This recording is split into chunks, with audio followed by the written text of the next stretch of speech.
Welcome back to We Like That podcast. Because we like that.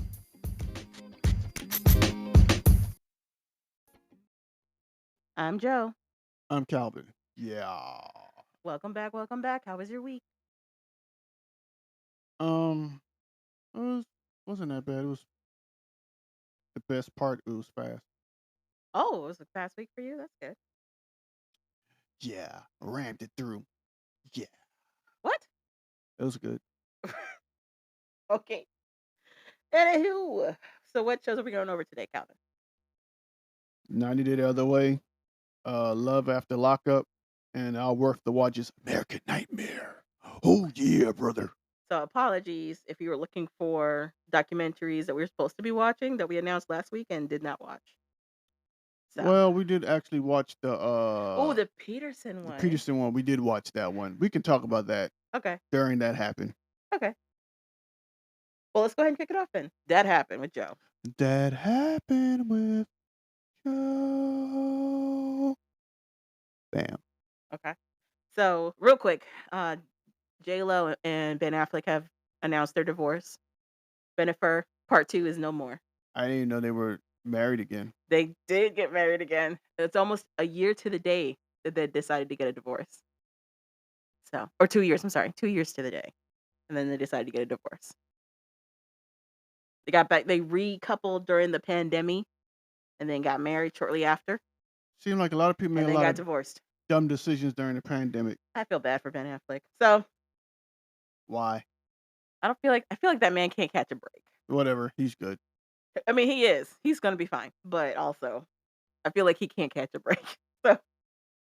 So, Tank thinks Chris Brown is better than Michael Jackson. At dancing. Nope. Did you see the Stephen A. Smith interview? You watched it? No. So he did an interview with Stephen A. Smith, and he was saying that as an artist as a whole, Chris Brown is better than Michael Jackson. Because everybody was like, the dancing? He meant singing, performing, dancing, the entire artistry. You know who doesn't agree with him? Chris Brown. Chris Brown does not agree with Tank. Hilarious.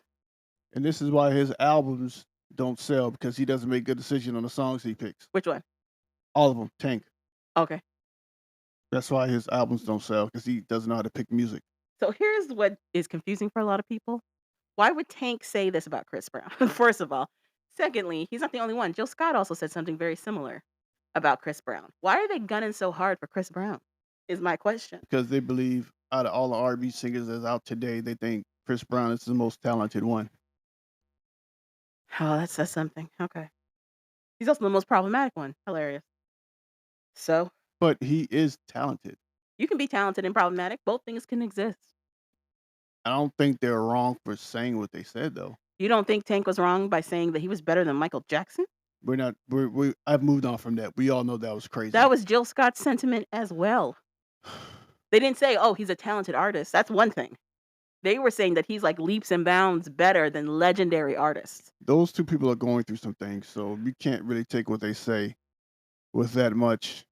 We have to take it with a grain of salt. Yes. But as far as singers now, out of the males, singing, dancing, Chris Brown voice ain't bad. He can actually sing. He's talented. He can dance. He's just his ass off, problematic. but I'm just saying. He likes to use fists and drugs. Yeah, like every other singer, pretty much. I'm confused what your stance is on Chris Brown, Calvin. I think he's a good artist. Okay. That's about it. Do I listen to his music? I don't No. remember Michael Jackson using fists. Well, he has been accused of stuff. He's been accused of stuff, but never fighting. I've never once heard Michael Jackson is out here beating people. Okay, for the unless it's the sing two beat things it. that they've been accused of, which one is worse? Well, which one was disproven? Neither, really. They disproved one of them legally. Yeah. Okay. But as far as Michael Jackson and Chris Brown, this shouldn't even be a discussion. To quote Tank, we talk about Chris Brown. We're talking about the evolution of Michael Jackson, the evolution of Usher, the evolution of me, referring to Tank, the no one evolution ever of said Genuine. the evolution of Tank. This is what the kid is. He put himself in there as well. No one ever So said the evolution of Tank. he said it. I Tank problem is Tank has a higher self-esteem of himself than I think is warranted, which he should, but I'm just saying. I just I like that it goes think Chris Brown, Michael Jackson, Usher, then him. That's I just hilarious. think I think he thinks he's the R. Kelly of this generation without all the stuff, Uh-huh. and he's not close to R. Kelly. Okay, so random. They didn't even mention R. Kelly, but I'm okay. just saying. In another interview, he said R. Kelly's one of the greatest artists of all time. But you also agreed with that. Of all time, no. Of I, all time? yeah, Yeah. no. One of? One of oh, Yeah. one of yeah, yeah, yeah, yeah. You can't deny it though. This is He's what I'm saying. You go back and forth. Which one is it? but he is of all one of the greatest for this generation. You go back and forth. I don't know what you're fighting for. You say one thing and then you go back on it. So which one is No, it? I'm thinking about it, but he kind of for everything he's written and done for R&B music, he kind of is for this generation. Uh-huh. He is up. He's if he's not one, No one's discounting that though. You said that Tank was in the wrong for even mentioning R. Kelly. And now you're like, but he has a point. So which one no, is I said it? he's wrong for mentioning himself as he's up there with R. Kelly. Oh, That's how he sees himself. maybe there's some writing creds that we don't know about or producer creds. Sure, I but don't know. hits wise, no. To Tank's credit, he does still have a career though, and a lot of people don't even have that. Smokey Robinson still has a career. That's what I'm That's not saying, that. longevity, and no Sure. one would say that Smokey Robinson is not talented. Oh well, he is Motown. Boom. I said it. It wasn't controversial. Oh, okay. You're so weird. You don't believe me. Anyway, Chris Brown stated in an interview with Big Boy back in 2022, his You personal take on all the Michael Jackson comparisons to him is that he wouldn't even be breathing or even be able to sing a song if Michael Jackson didn't exist. I don't know if they look at it as a Jordan Kobe thing, but I can't even look at it. Michael Jackson is light years ahead. There is no competing with him. That's what Chris Brown said.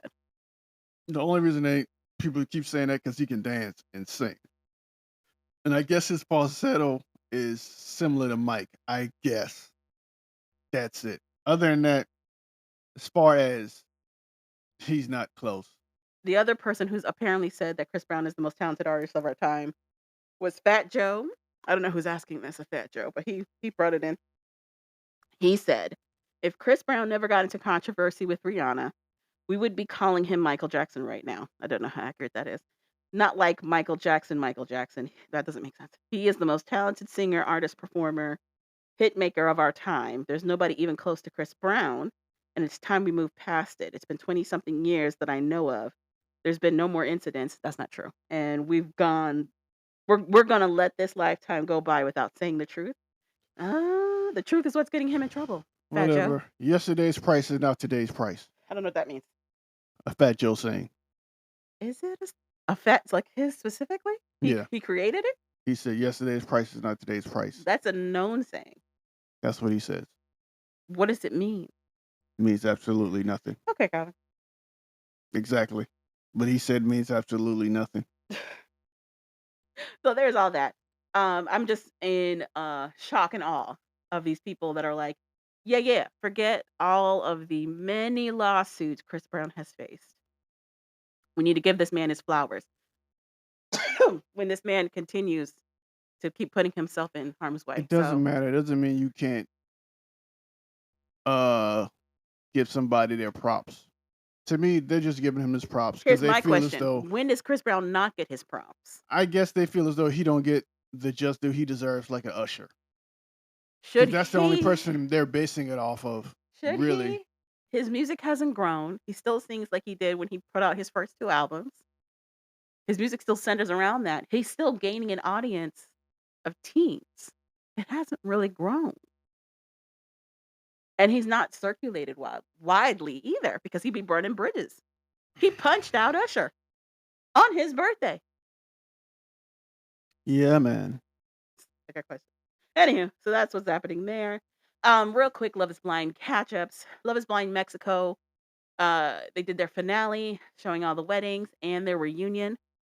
The weddings, garbage. Most of them, they didn't get married, or they were like, "We don't follow the rules," and just ran away. It was very random. But the reunion, great. At first, I was confused because they introduced 2 more hosts, and it was really confusing. They also added this, like, little stage on the stage where they were gonna have the couple stand on it, and the light would turn green or red depending on whether or not the couple was still together, but they only used it, like, twice. It wasn't organized. A fight broke out. It wa in terms of drama, great. In terms of structure, terrible. But basically, the last couple standing is Fernando and Karen. They're the only ones from the pods that got married and stayed married.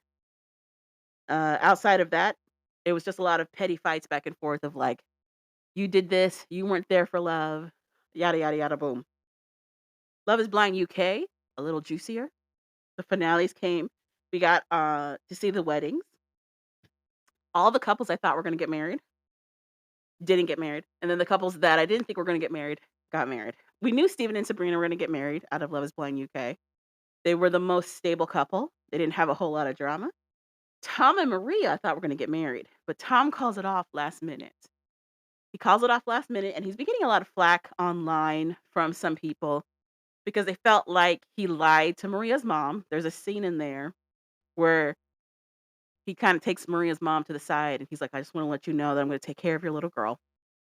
Yada, yada, yada. And they're like, "Why would he say that if he's then gonna not marry Maria?" And I'm like, "He can change his mind. He could think that he's gonna go through with it, and then when he's there, realize he's not." And when he calls off the wedding, he basically tells Maria the reason why he did that is he feels like they're in 2 completely different pages when it comes to roles in the relationship. Tom is literally looking for a partner. He wants somebody who, like him, is career ambitious and wants to bring in money and help pay for bills equally, 50-50. Maria wants a provider. She wants somebody who's gonna come in, kind of be the head of house, pay for everything while she takes care of the kids. And that's not what Tom wants. And likewise, the other way, that's not what Maria wants. People are going after him saying that he's not a real provider because he wants to raise his daughter to pay her own bills. I'm not gonna lie, I'm a little confused. Understandably, some of this is from Maria's culture. She's Muslim. She's from Morocco. So they're like, yeah, in that culture, the men provide, which is fine. But Tom is not of that culture. So I don't understand why he has to be held to that same standard. He's also not getting married to her. So I don't know why he'd have to be held to that same standard. So there's that. Bobby and Jasmine. I definitely thought Jasmine was going to call it off. There's a whole part in there where Jasmine's Filipino mom tells her that Bobby is not in love with her, that Jasmine loves him more than he loves her. She's seen it. She has not seen it, of course. It's just a projection of fear, clearly. But it shakes Jasmine. But she decides to go ahead and get married to Bobby. He gives her a beautiful speech about knowing she's the one. It's very cute. Ollie and Demi, another couple who I thought was going to get married, they end up not. And not because of Ollie. Demi calls it off. And she says it's because she doesn't feel like they're in a place they need to be just yet. Turns out, after the pods, after their little time in the apartments, Ollie just dropped off the face of the earth. He didn't text her or call her. She didn't even meet his folks almost until the actual wedding day. And for her, she's like, that let me know where we stood. Like, I still care about him and I still love him, but we can't get married. So she's like, we are still together. We're just not getting married. But I feel like they're not still together. Then we've got Freddie and Catherine. Freddie was getting a little bit of flack online. Their relationship has been the most dramatic and most tumultuous on the show. Catherine needs a lot of reassurance. Freddie is confused about why she needs all of this assurance. Even when he provides it, it's still not enough in some situations.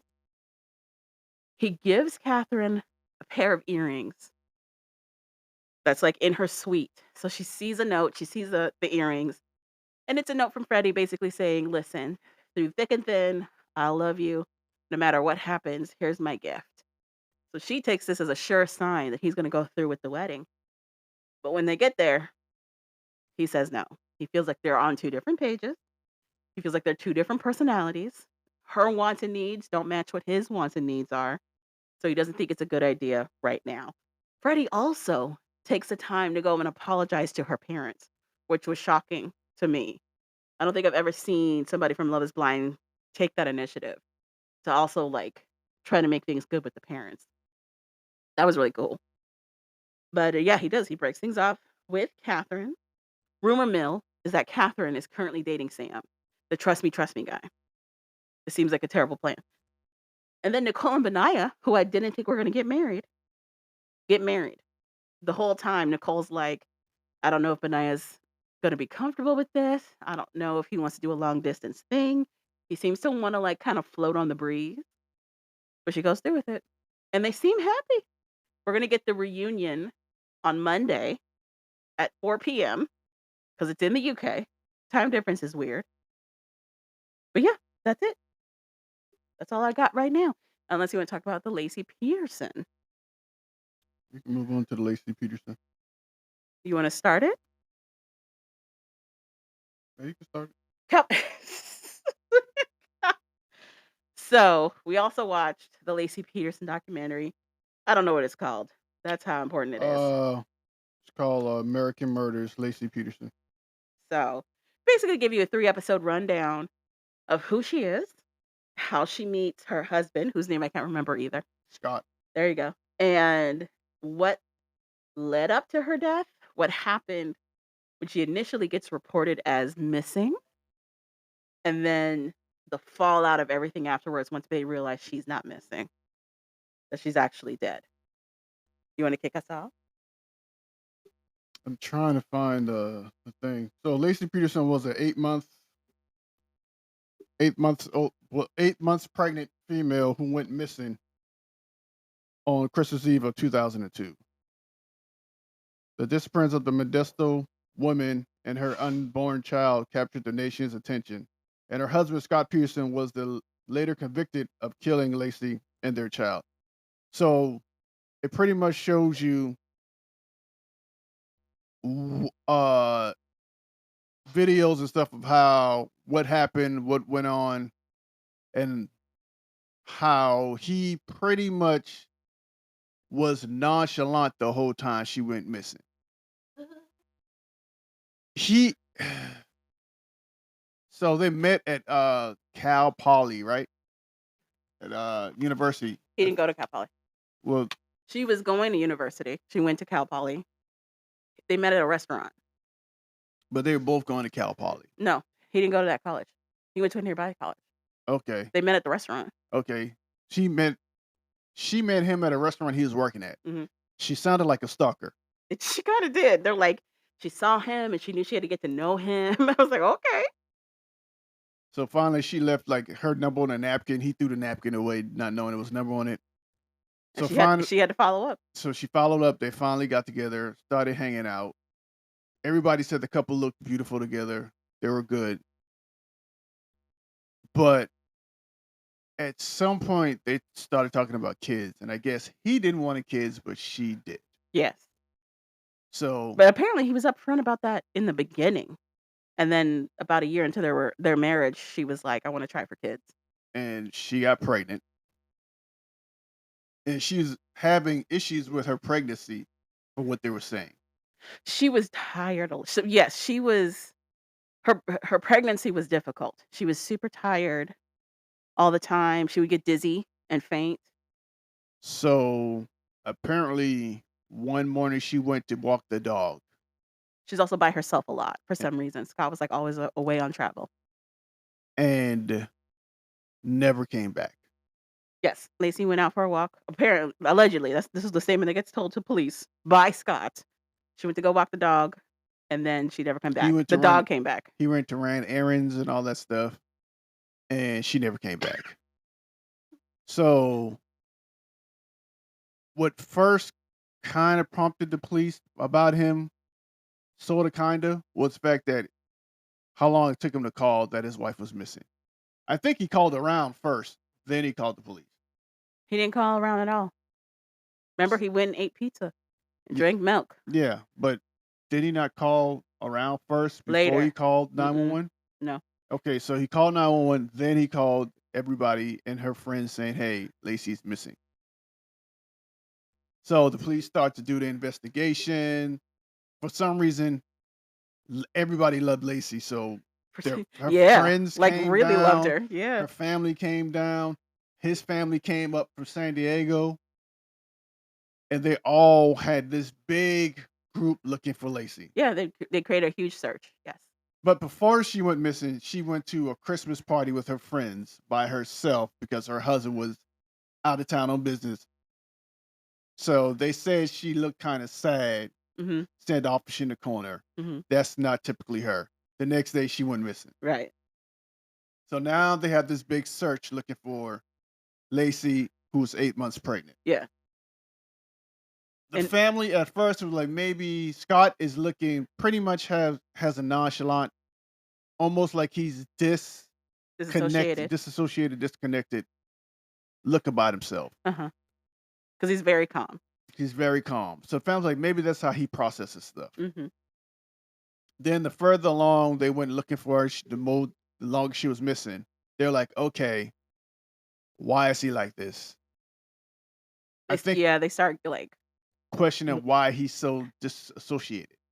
the more that time goes on, the more they're, like, looking at Scott again and again. Because at And first they didn't think he was associated at all, but then they're like, "Something's I happening." think he went to talk to the media and it went bad. And He his family was like, don't talk to the media no he more. only talks to the media when that story comes out. I think something happened and his family said, don't talk to the media. That was after after the story came out. Okay. So his family, He made no attempts to talk to the media. Our theory was his family told him, "Don't talk to the media." That was our theory, but they never okay. address it. Okay. So finally the police are like, something's up. Let's just get a search warrant, search the house. They search the house, they find out he has a boat and that he had two anchors. That wasn't the house, that was at the warehouse. They were looking at his properties. They didn't search the house till later. They were looking at the warehouse first. Okay. Because So remember, so Scott's other story is that he went fishing, yes, that but was his story of what he was doing when she possibly went missing. He was fishing. so they went to the warehouse to check out the boat. Went to check out the boat. They found two like anchors. They found some other They stuff. found remnants of 2 acres. They also found like pliers with some type of hair in it or whatever. Yeah. They kind of dismissed it. It was like, okay. It wasn't enough to go by on anything because they didn't have the remains to test the DNA against anything. Also, another thing that made the Lacey's family and friends go kind of was pretty much like selling her things, Immediately, yes. immediately getting rid of her stuff. They're supposed to be looking for her, and he's, like, trying to sell the house, selling her stuff. So, meanwhile, all this is going on. All of a sudden, the police get an anonymous phone call from a lady saying she's. Not anonymous, she gives her full name. At first, it was an anonymous phone call. Then the person gave her name. That she was Scott's girlfriend. And they're like, what? So they go meet this woman. Her name was, what was her name? I wanna say, like, Julie or Ann or some doesn't matter, blonde lady. And they find out he had a whole nother girlfriend in Amber Frey was her name. Uh-huh. He's pretty much was having an affair with a woman named Amber Frey. But she didn't even live in the same area that they did. She lived maybe like an hour or two away, 2. 2 hours away from Modesto. So now that comes out, and their family's like, okay, we believe Scott killed her. I don't know why they just jumped to that conclusion, but Uh-huh. they just assumed Scott killed her because they didn't even know. First of all, they were like, we didn't even know Scott had a boat. The family, right. No one knew Scott had a boat, They didn't know he fished. or did he fish? Because also when they were looking at the stuff the lures and stuff he bought, everything was still in the packaging. They also checked his. When they start making you a suspect, they check your Google history, your internet browser history, and all that stuff. They found out he was looking at the bay, different areas, the whatever supposedly fish or whatever. So now this Amber comes out, Mhm. and now people starting to look at Scott Yeah. more closely now. So eventually, the police decide we're going to check the bay where he said he went fishing. Yeah. They go there, check the bay, and while they're checking the bay, Scott will drive up and just stand there. And the policeman like, that's odd. He'll leave, and then he'll come back, stand there, and wouldn't say anything. It was more odd things. The other thing is he never called any of the police by, like, their titles, like lieutenant or officer. He called them all by their first names.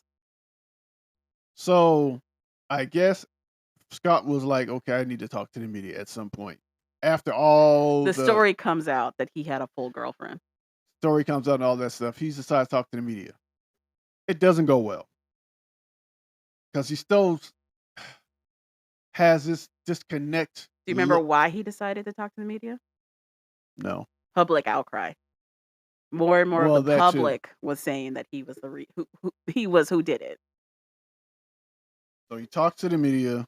'Cause the news this is when one of the first time the news was, like, seriously following him for the story. It doesn't go well. His family tells him, hey, stop talking to the media. And he stops talking to the media again. Then eventually he goes down to San Diego with his family. He escapes to San Diego. So now the police are looking for him. They go down, they find him in San Do you Diego know why they started looking for him? because they just They like found Laci's body. Laci's body comes to the Lacey's surface. body and her son body wash up on shore. Once that happens, they go, you know what? Even though everything is circumstantial, we're gonna go after Scott. They go back to down to San Diego. They take him down. Scott has changed his hair. Yeah, and he goes on the run. He goes on the run and heads towards Mexico. Dyes his face. When they catch him, Doesn't he dye his face. well dyes his beard, whatever. When they catch him, he was going to play golf. He wasn't going to Mexico. That is not the direction that Torrey Pines is in. That's where he was supposed to be going for golfing. He was going past El Cajon. Do you know where Torrey Pines is? No, It's near Rancho Penasquitos. North, way north. He was going towards National City. He wasn't headed towards Torrey Pines at all. oh, because he found out he.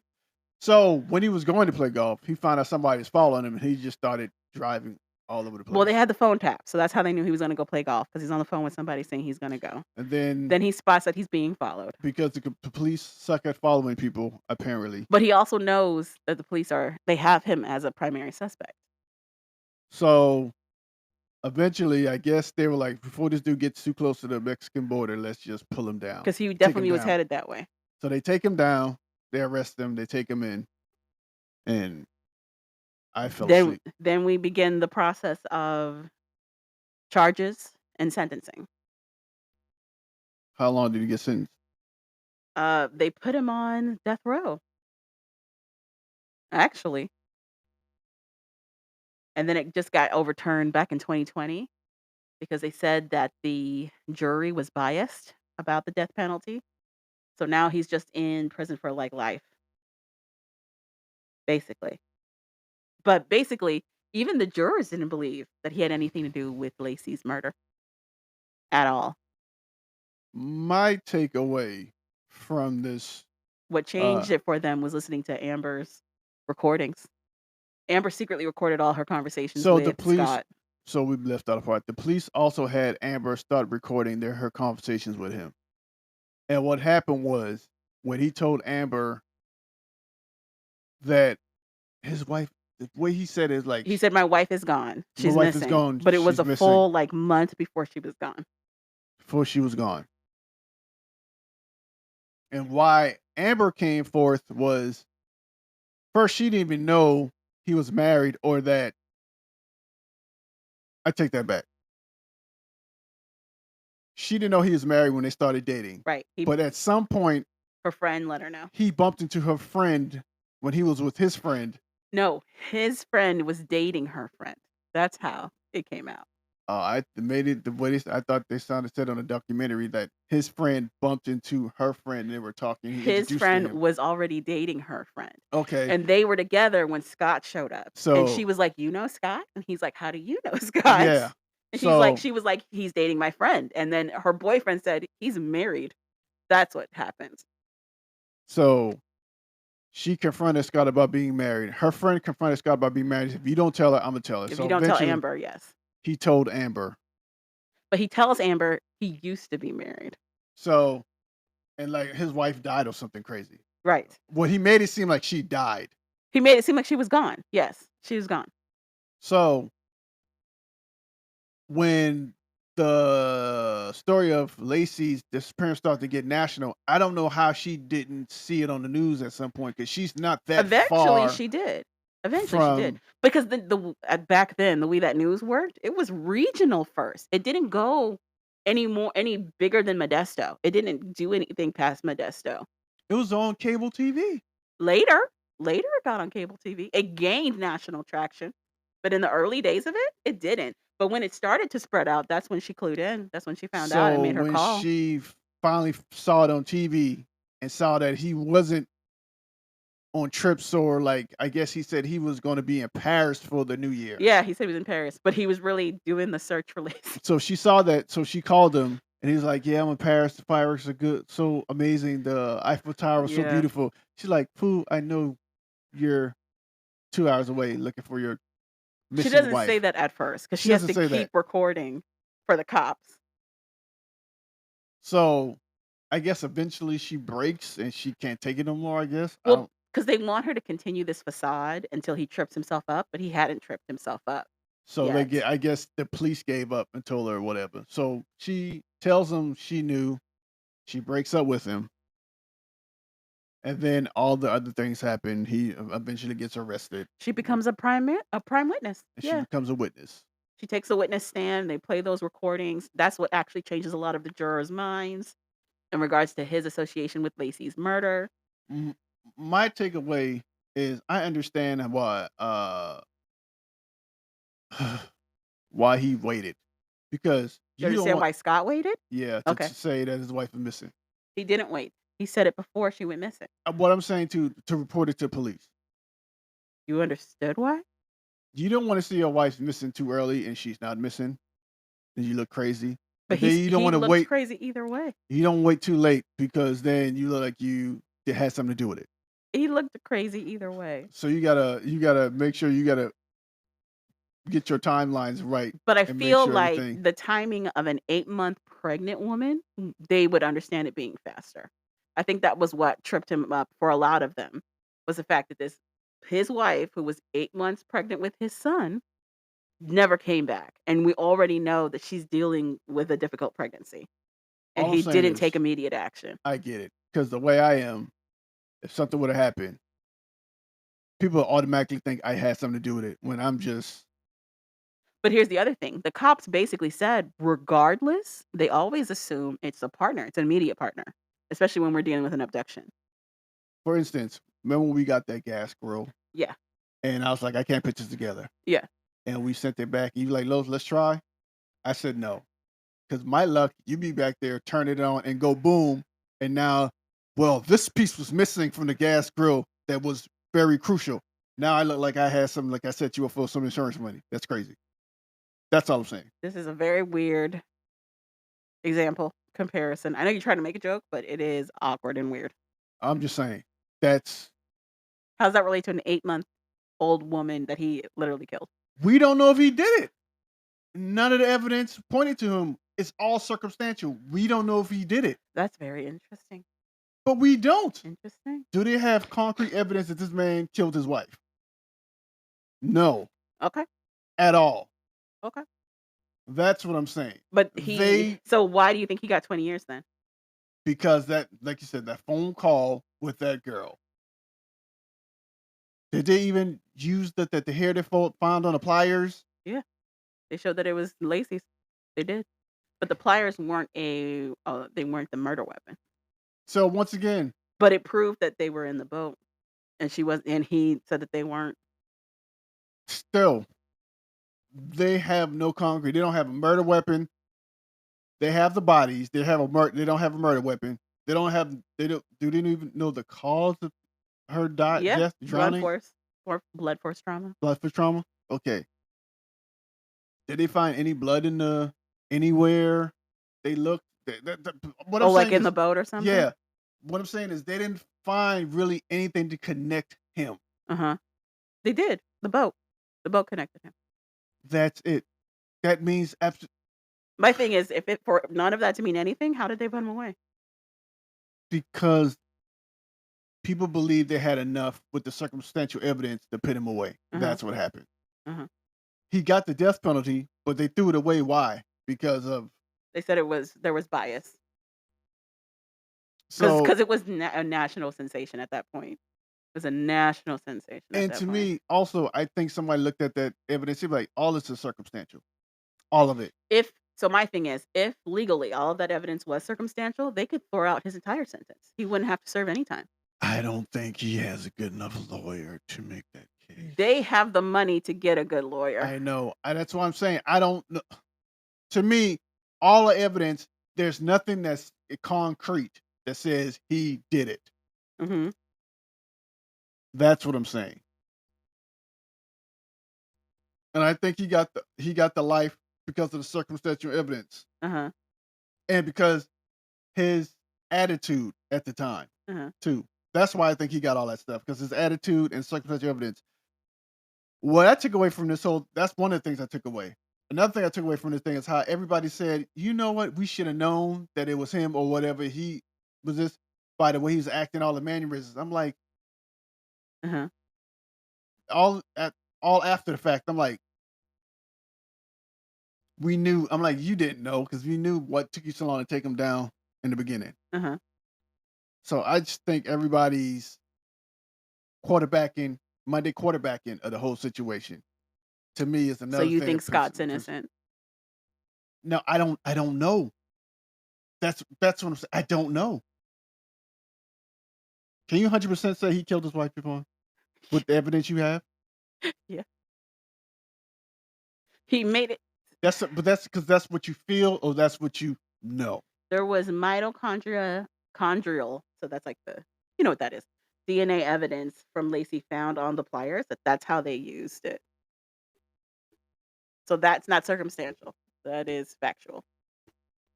And it was in the boat that he said that she wasn't in whatsoever. Also, she had been in that water for some time, unfortunately. She had been in that water for, like, months. So a lot of other evidence that they could have possibly used at that point, gone. That's not my fault. No one said That's it I'm was? just saying that's not his fault. What I'm saying to you is her hair being in that pliers How can would her hair get in the pliers? it, I don't know, but if that's all you And got, then in the boat, how would it do that? And then then on top of that, he told you that she was nowhere near that boat. okay. But let's just okay. So So you caught we don't even know if she was in the boat anyway. We still don't know if she was in the boat. We just assume she was in the boat. how else would she get in that water? How else would she get over there? You could have. She wasn't far from the island he said he went fishing on, which apparently you can't even fish on. That was the other thing. You can't even go fishing over there. So I'm just saying, I don't think Scott's innocent. Also, it was him talking to Amber, all those recorded messages. It's him repeating over and over again how he wants to be with her. He wants to start a life with her. He can't wait it just to be the two of them. And then later, the tapped conversations they have of him talking to like a friend of his about how he doesn't know if he wants to still be with Lacey. He doesn't think there's anything there, and now she wants this kid. Like, it became pretty apparent that Lacey was not somebody he wanted to be with, and Amber was. Still all. I'm not saying he's innocent, but I'm also saying I don't know if he's guilty. All I'm saying is I don't know. That's all I'm saying. Well, I mean, his family agrees with you. So as we watch that show, his family staunchly believes that he's not to blame for Lacey's disappearance and then subsequent murder. They don't believe it for a second. One of his sisters became a lawyer to try to get everything overturned. She actually brought on the Innocence Project to help them try to get his sentencing overturned because he's still claiming that he had nothing to do with it whatsoever. they also think that these dudes that were robbing the other homes in that They robbed community their house. robbed their Though house. there's 2 robbers that happened to rob their house the day of her disappearance. They probably think he might have had something that they might have had something to do with it, but the cops quickly dismissed them. 'Cause I guess he said they were like druggies or something crazy. Well, first of all, they said the wrong day. They said much later, like after Lacey's disappearance, Mm. is when they went to rob it. The problem is they don't know when Laci went missing, Right. so they can be connected or not connected. Right. And that's my only that's my thing. They don't if they had a murder weapon and Uh-huh. they somehow kind of say connect, I'm like, okay. Mm. Or they found some blood in the boat. So I'm like, ugh, okay. But mm, to me, everything is so circumstantial. So what I told my friend I want to leave my wife. Okay. Some people talk crazy just to talk crazy to be funny. And you shouldn't be able to use that against them in court. So Scott's now saying that it was the robbers and that on the day that she went missing, she went to confront them and it went terribly wrong. I don't believe that. Okay, Scott, I'm trying to go to bat for you. Now you're making me kind of regret it. Why you wait now to tell that evidence? Well Why are we waiting well, now? supposedly they now have a new witness, a new neighbor statement that says that they saw the burglars conversing with Lacey, but that I mean, it's been like 15 years? 20 something years? This was 2002. It's been 20 something years. And Well, now this neighbor suddenly remembers this? That's very well, to be all honest, that's pretty much how the Central Park Five got off. Something similar to that. interesting.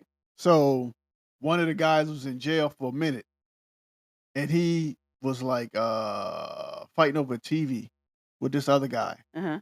Him and the guy got into it, and then they started. I guess they broke it up. They sat down. They was talking, and the dude was like, "Yo, you with the whatever." He's like, "Yeah, don't even worry about it, wooty woo, whatever." He's like, "Y'all in here for what I did." He's like, "What are you talking about?" He's like, "Yeah, that runner that got killed in the park or whatever. Uh-huh. Yeah, I killed her." And then he went in and confessed to it, and that's how they pretty much officially got off. So Oh, remember those ankle remember those anchors that they found, like the makings of or whatever in his yeah, warehouse? yeah. They found one near Lacey, like as an attempt to weigh her down, plus the one that Hmm. was on the boat. So it matched the two that looked like they were being worked on in his warehouse, and he didn't have an explanation for it. So they found the receipt and got the serial numbers off it, and it matched. What receipt? He made them. That's what What? they said. He was making 2 anchors in his warehouse. He had to buy the supplies to make the angles, right? You can buy general welding supplies. You don't It's not gonna say receipt for anchor. Normally, when you buy stuff, they have some type of serial on it, which N you can Not identify if it. you're buying metalworking. Okay. Well, then, well, I guess he most likely did it then. Well, Interesting. Well, okay. the Innocence Project is on the case. They're trying to get some stuff, redone with DNA testing to see if it's tied to those burglars, but I'm just I'm just saying. Was that stuff in his house when the burglars broke in? What's that? The anchor stuff. That wasn't his house, that was the warehouse. They literally broke into his home.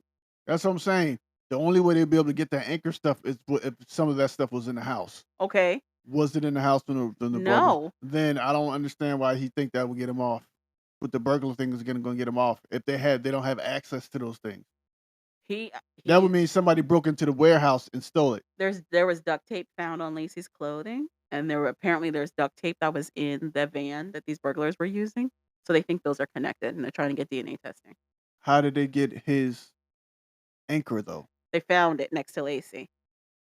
What I'm saying is how the if let's say the robbers did it, how did the robbers get the anchor? Oh, I don't know, 'cause no one broke into the warehouse. That's what I'm saying. You were just fighting about his innocence, so I don't know. Yeah, until he started running his mouth. But that's what he did the last time. That's how he got convicted. So,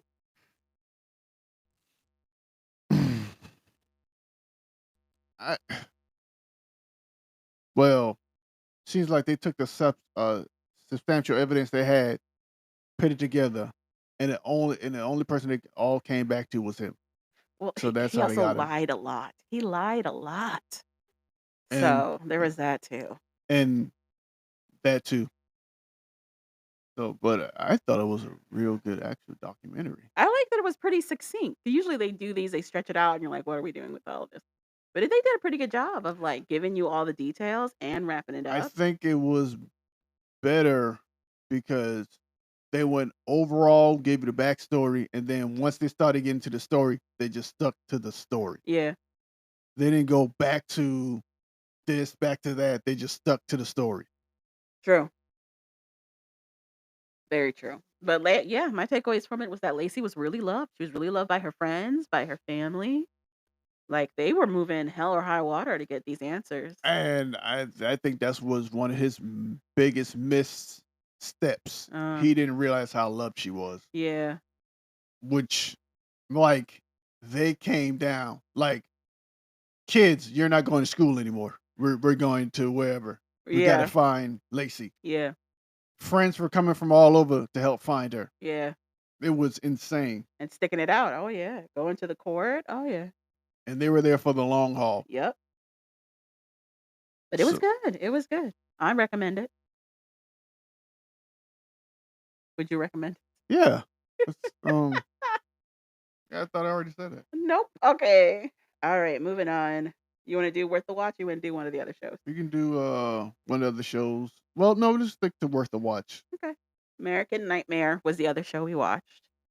Um, I was not prepared for what I learned in American Nightmare because I was thinking it was going to be one thing, and it was not. The trailer for it makes it sound like this was a real life Gone Girl situation. Gone Girl is a movie that features Ben Affleck, where basically the wife finds out that her husband is cheating on her, and she sets him up for her own disappearance to like teach him a lesson. It's psychotic. Which brings us to the story of American Nightmare. What are the names of these people? So I think it's the story. Yeah, Huskin.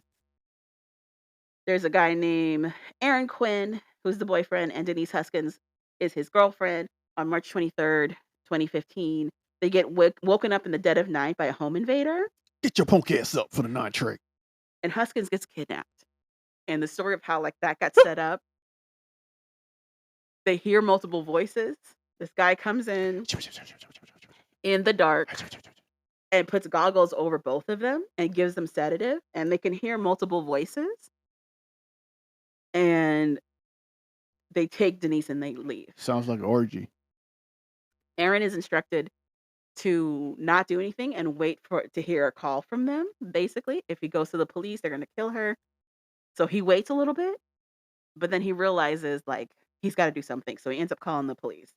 Turns out to be the biggest mistake of his life. So he calls the police, and they immediately assume that he has some connection to the abduction of Denise. What police department and where did this take place? Vallejo. So Vallejo, the police department, is the laziest police department on the planet. Apparently, they don't like work at all. Mhm. They're not used to getting any crimes happening in Vallejo, and when they do, they are upset they have to work. So if you call them, they're just going to automatically think you're guilty because they do not want to do paperwork or work. As soon as the dude calls, they just assume he kidnapped his own girlfriend and or killed her or whatever. Why? Who knows? But they just went after this poor dude as if he either lied or he had something to do with it. Which is they as soon as he calls, they're like, so where is she? He's like, I don't know. dude, where is she? We know you had something to do with it. I called you. That's the biggest mistake you ever made, sir. So the whole time, instead of looking for her, they're just assuming he did it and ran, and I guess doing whatever little investigation that they did into him and nothing else. I wouldn't even say investigation. They were just like, "You did it. You did it." Did you already mention the polygraph? I had to leave and blow my nose. No, because I was gonna let that's a little later, a It's little further. early. It's early. Yeah. So apparently they gave him a polygraph and it's inconclusive. They hold him. So he goes from reporting this disappearance of his girlfriend to being suspect number 1 to being held. He doesn't get charged with anything, but they hold him in jail. Then allegedly they get the FBI involved. The FBI comes over to do the polygraph. They run through the test, and immediately after the test is done, the agent goes, "I don't even have to look at this. I know you failed it miserably. What did you do with Denise?" Like, it's crazy. They're more preoccupied with just getting him to confess than to look into any details about anything. So if a polygraphs come back and everything's inconclusive, they they automatically think you were being elusive. The other thing, though, is that polygraphs are not admitted into a court of law because they are not reliable. Anything can change how a polygraph can be interpreted. If you have high anxiety, the situation, being anxious in the middle of that situation, is not going to give you a clear cut, definitive understanding of what this person's going through at that time. Yeah, I guess. Yeah. I just found it funny how he called. They were like, "So where she is? Basically, Where she at?" basically, which is crazy. So the poor boyfriend who's just trying to get this announced realizes he has to get legal representation because they are holding him against his will. They're not giving him any answers. They're not even looking into the case. He says, "Lawyer, I need to get a lawyer. I have to get a lawyer." Finally get some representation. The lawyer's like, "Why are they holding him for so long?" They held him for like 48 hours. So meanwhile, within these 48 hours, what's her name? I forgot her name. Denise, Denise. I'm gonna call her Laci so bad. Denise is being held in a different in a location. different location by this guy who is nicely torturing her. If that's a thing. A nice torturer, yes. At first, he's like, "We're just gonna hold you until your boyfriend calls," Mind you, her eyes are because covered the entire time. He's got her in these goggles that are duct taped, so she can't see anything. She and can't see him. the reason at first when you hear the story, you think it's crazy because he's like, "The It's reason outlandish. yeah, the reason we're holding you is because we weren't supposed to kidnap you, which was kidnap your boyfriend's ex." Well, they hear that when she first gets taken. This was for Andrea, which is Aaron's ex-girlfriend, ex-fiance.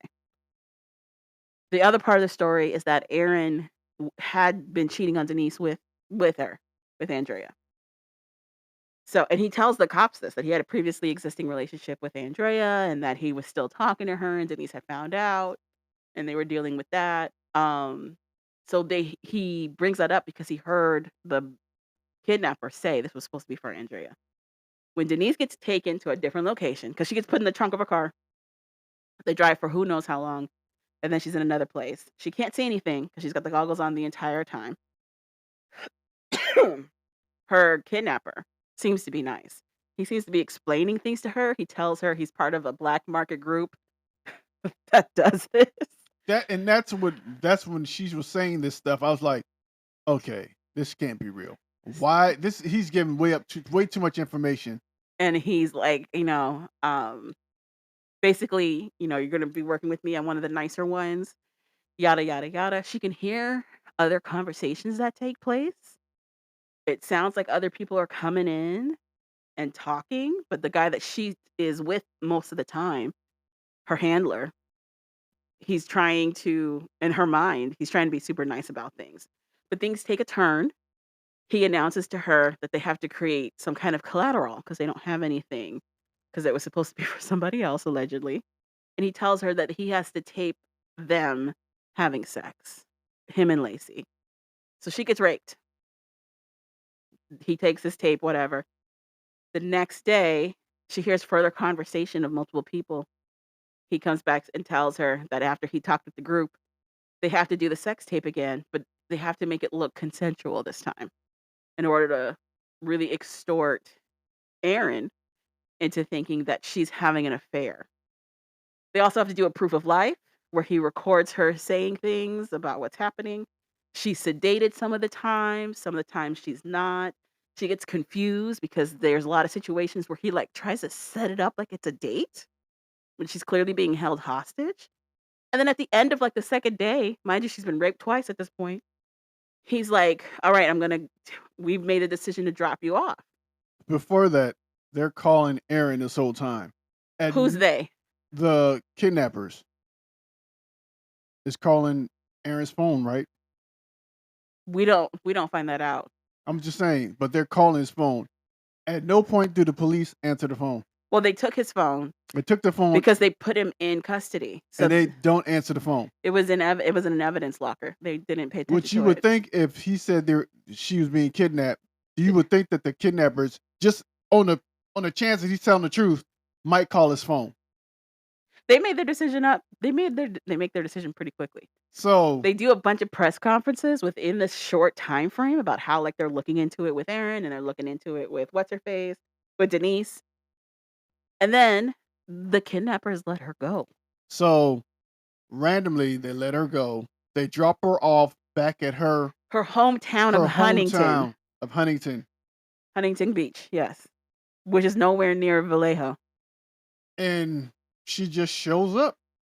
Yes, her dad calls the police because he can see on his ring cam Ring cam. that she's walking to the front door. And they're like, "What?"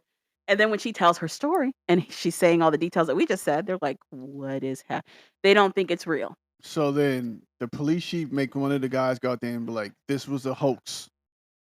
The whole thing was a Allegedly, hoax." this police chief told him to burn the bitch.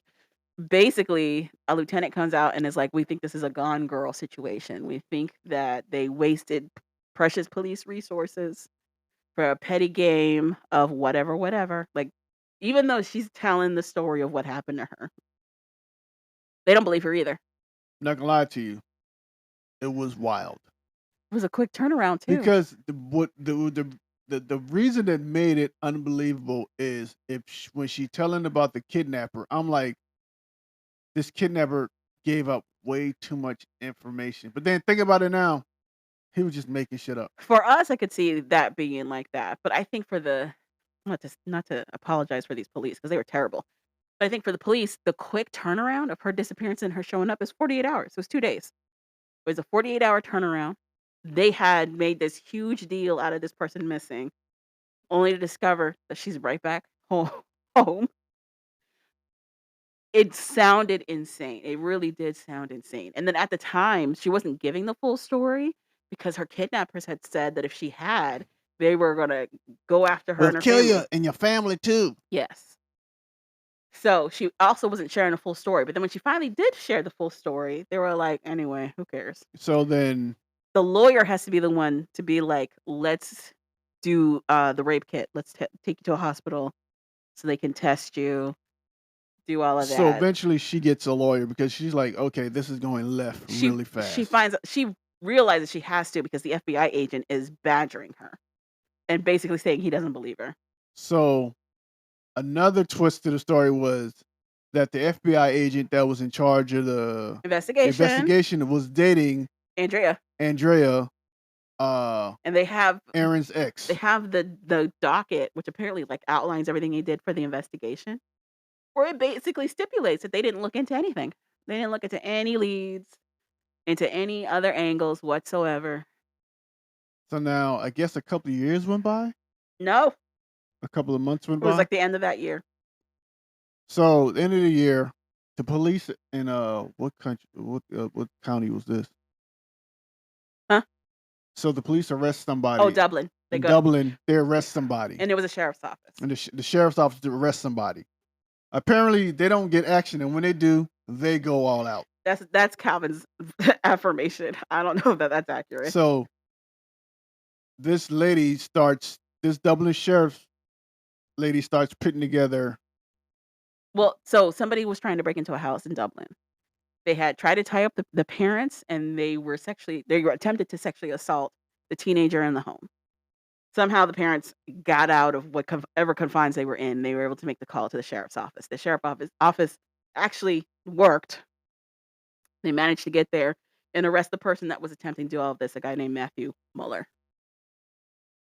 When So they're looking through Mueller's stuff, they find that blow up doll with a painted on face to make it look like there's another body there. But as they're looking through his tools of things, they find a pair of duct taped goggles with blonde hair in it.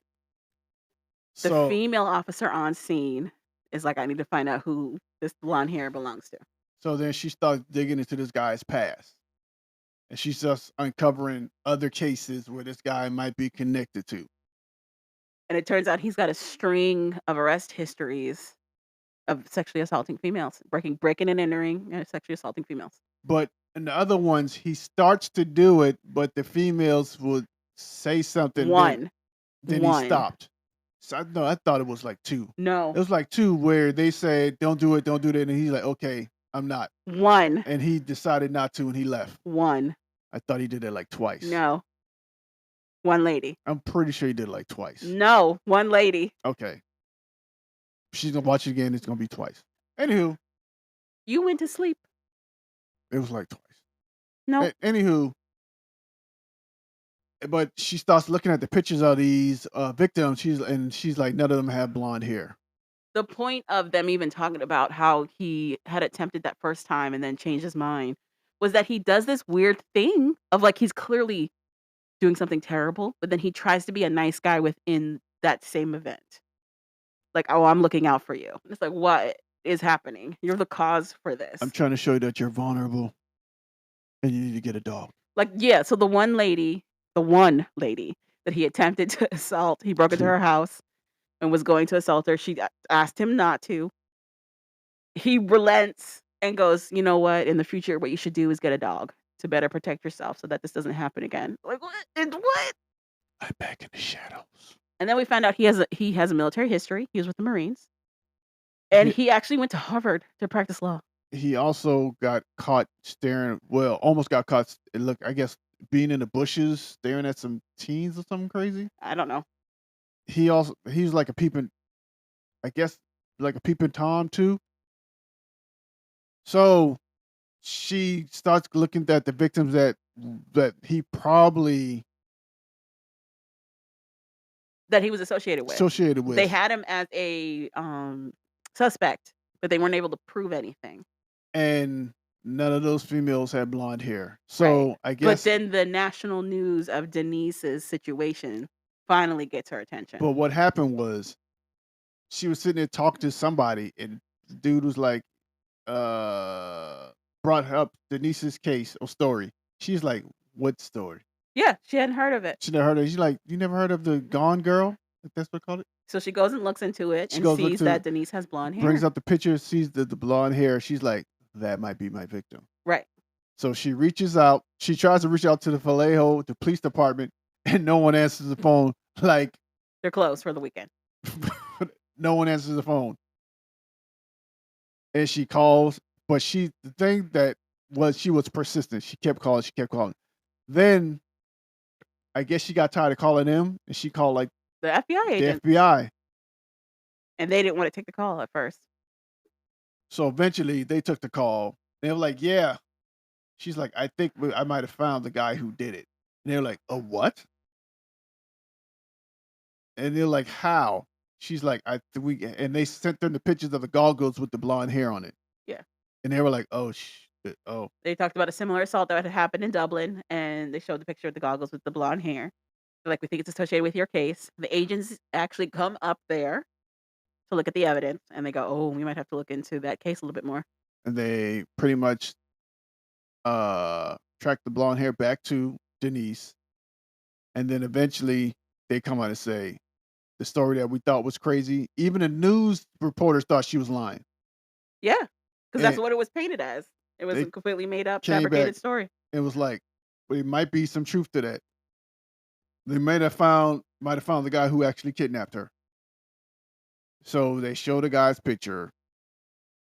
Laci comes out and Who's Laci? I mean, I'm sorry. Denise, Denise comes out with her, I think her fiance or husband husband at that point. at this point, Aaron, the guy they Aaron, held. and their lawyer, and he says, "On this day, you guys all owe my clients an apology, and that they were right the whole time, and this did happen to her, and after blah blah blah blah blah." Uh huh. Eventually, they end up getting a settlement from the Vallejo or the city of The Vallejo city. Uh huh. for like 2.5 million, Uh huh. and pretty was vindicated. But shoo, it was a struggle. They do get a formal apology from the Vallejo Police Department, but it is like too little, too late at that point. By that point, it had been a full year. The case for Mueller, uh, Denise is able to place his voice. She realizes that's the guy that had kidnapped her. And he admits to the kidnapping. He admits to using a drone to spy on who he thought was Andrea and Aaron at the time, and then going in to break into the house only to find out that it was Denise and bringing her back to his Tahoe cabin. Also, what made the Dublin Police Department put two and two together, because when they took all this stuff, they were looking at the navigation system in the car, and they found the address to Huntington. And when they found out where Denise was dropped off at, she was like, put two and two together. This has got to be the guy who actually kidnapped her. And he admitted to it. So Yeah, he gets 40 years. He gets 40 years in because prison. he was a habitual rapist. That's why. Habitual kidnapper. Yeah. Yeah. Insanity. Mm. So, but she gets Denise gets some justice. And Ooh, that we did not make this up. what was your takeaway from that? I couldn't believe how little action the police took. I couldn't believe they had made their minds up that night that it was this one guy and didn't move past it whatsoever. Whatsoever. And then on top of that, the agents sided with them. They also didn't look into this case whatsoever. It was insane. It was insane. And these were I white people. I was I like, whoa. can kind of see, because you're in an area that doesn't get that much action. Even though it seems like they were getting a lot of action from like possible things happening like rape and What? but didn't that dude like almost rape somebody in that town in Vallejo before? Other rapes have happened in Vallejo before. Kidnapping was the first thing that they hadn't really had.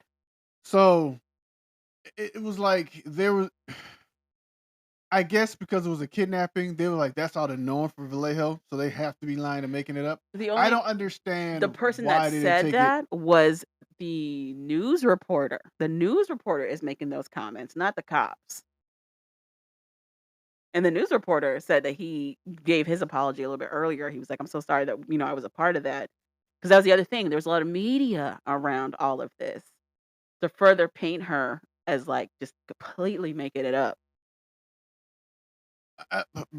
It's like you said, I don't know why they just assumed that dude was guilty of possibly killing his girlfriend or faking a kidnapping or whatever.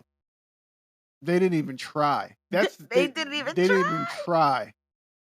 And then if somebody said somebody I know has been kidnapped, what you normally what you should do, I think you would do, Uh-huh. is on the, let's say on the possibility that they might be right. You at least take the phone and put it somewhere to if it rings, you can answer it Uh-huh. to talk to the kidnappers. They just put it in the evidence room and forgot all about it. Because they weren't looking into it whatsoever. They So didn't believe anything. when they went to the phone and got the phone and noticed that, and finally found out that he called that phone like twice, they tracked the signal from where he called from, and it Uh-huh. would have took them straight to her. Yeah. Yeah, it would have she wouldn't have had to be there for 48 hours. They could have found her that night. They could have literally found her that night if they just held on to the phone and not just put it in evidence. Because the phone pinged right to the location where she's possibly being held. Yep. That was So if insane. they just did 1% of the work, They could have found her. Either one. If the FBI agents or the local cops had, neither did. That blew my mind. It's because they were in a place that was low on crime. So it's got to be made up. They just assumed. That's the only thing I can. But Desto was also low on crime, and they treated that Laci Peterson case like, Some "We people, gotta do some this. places, We gotta find her." yeah, some places want action so they can do something. Is it action or is it just doing your job? Some Like, place, confusion. both. Some places want to do their job because they're so bored they want something to do. Other places like the slow life and don't want anything to do. So anytime they get something, if they can quickly dismiss it, they're going to quickly dismiss it. Uh-huh. And I think Vallejo is one of those areas where they quickly dismissed it. Vallejo is Bay Area, which so, I mean, this whole statement about it not be it's not a quaint, quiet little town like they try to paint it to be. Vallejo has crime. So I don't understand why they didn't do That's anything. I agree. I So agree. I'm just that's my thought on it. Uh-huh. Because the only other one would be like they didn't really care at all. I feel like they were like, "We solved this already. We're we're and then, nope, just kidding. Also, I wonder if it was a situation of, well, we already said this, and now we don't wanna have to go back We don't want to to look do stupid. something else, so we're just gonna keep this narrative. We don't want to look dumb. I also wonder how old were they when this happened? They were in their 30s. See, I thought they were like early 20s. Mm-mm. Then I could give them an excuse for it. They probably thought it was kids just being kids, Nope. but they're in their 30s. So further lets me know. I don't know. It just didn't. It was just weird. It's not weird. This is amazing how they just didn't want to do their job It was weird. at all. It was weird, but it was worth the watch. American Nightmare, also 3 episodes, also pretty succinct. You get introduced to who we're talking about, what went down, what the aftermath was. Very nice. I keep hitting this mic. I know. So you want to move on to 90 Day the Other Way? Sure. Okay. So basically, for 90 Day the Other Way, we only really had We had, Joanne and Sean, which is the new couple we forgot to talk about last week. We had Statler and Dempsey. We had Corona and Inky. And then we had Josh and Lily and James and Natalia. We haven't heard from Shekinah and Sarper in a minute. so Josh and Lily. That's it, the quickest one. So they pretty much just went to meet up with a friend, Sister, her sister, over lunch, tea. tea lunch. They went to a tea house. That's how they. They didn't have food. Those were all like little snacks to go with your tea. Yeah, that's pretty much like a little brunch get together, something like It that. was the evening. So yeah. Who cares? At the end of the day, she went to talk to her sister, and her sister pretty much was just asking Josh questions about where he's from, how do you feel about her sister, What his intentions were. and what his intentions were. I That's I did find it interesting that the sister points out that Lily is a bit of a dreamer. She kind of gets swept up in the moment, doesn't really look at the longevity of things, especially with her relationship. She seems to like love, basically. And then we get a story about how Lily got married when she was 18. She like fell in love with somebody, got married at 18. It did not work out well. And her family kind of had to help pick up the pieces after that. And she may or may not, allegedly, have repeated that pattern. So her sister was like, I wanna look out for Lily and make sure that this is not another kind of like fly by night thing. She also asked Josh what his job is gonna be. His favorite topic. So that happened. he's gonna be A house husband. pretty much Yeah. until whenever. Statler and Dempsey. So finally, Statler and Dempsey get in the minivan to take the ride. Let's ride. So they ride to a little camp spot to camp. They get there and they don't know how to work anything. So Dempsey is trying to figure out how to work the heater because they don't want to run the engine the whole night, which will kill a battery, and they'll be just stuck. Statler, on the other hand, is kind of freaking out because she's cold and she hates being cold.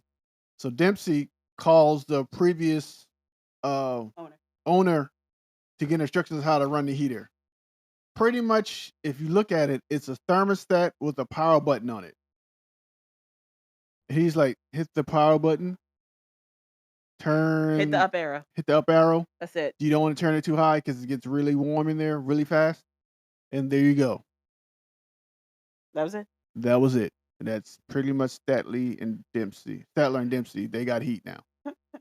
But they also hooked up like water to their first campsite. Statler's going on and on about how like she's glad that Dempsey knows what she's doing, but also complaining about how she's gonna live in this tiny space for the rest of her life.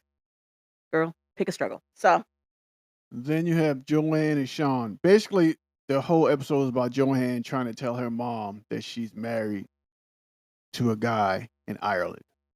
Joanne has technically been married to a man for 3 years, um, and told no one for some reason. And now she wants to move out there. Her plan is to live in Ireland for a month and then come back for 2 weeks, meaning the States, come back to New York for 2 weeks to be around her boys, and then go back to Ireland for a month. That's a lot of travel. I don't know how she think they're gonna keep it. I guess she think this dude's gonna be the man in MMA for her to be able to afford this travel back and forth lifestyle. No, she makes the money. Because he's trying to be an MMA fighter. No, she makes the money. Yes, he's trying to be an MMA fighter. So I guess she's thinking eventually he's gonna become the man at MMA, so they can afford her going back and forth repeatedly. Because if she's going back and forth, is she gonna keep her job? Do you know what her job is? What is her job? She does tarot readings. Remember? You mean it? That's how she met Sean. So she's making so much money she can go back and forth every month. Yes. Yeah. Stop. You can say stop, but that's how she's been funding her lifestyle. Okay. It's how she's been paying her mortgage. Okay. She hasn't been flying back and forth to Ireland. She actually has. Okay.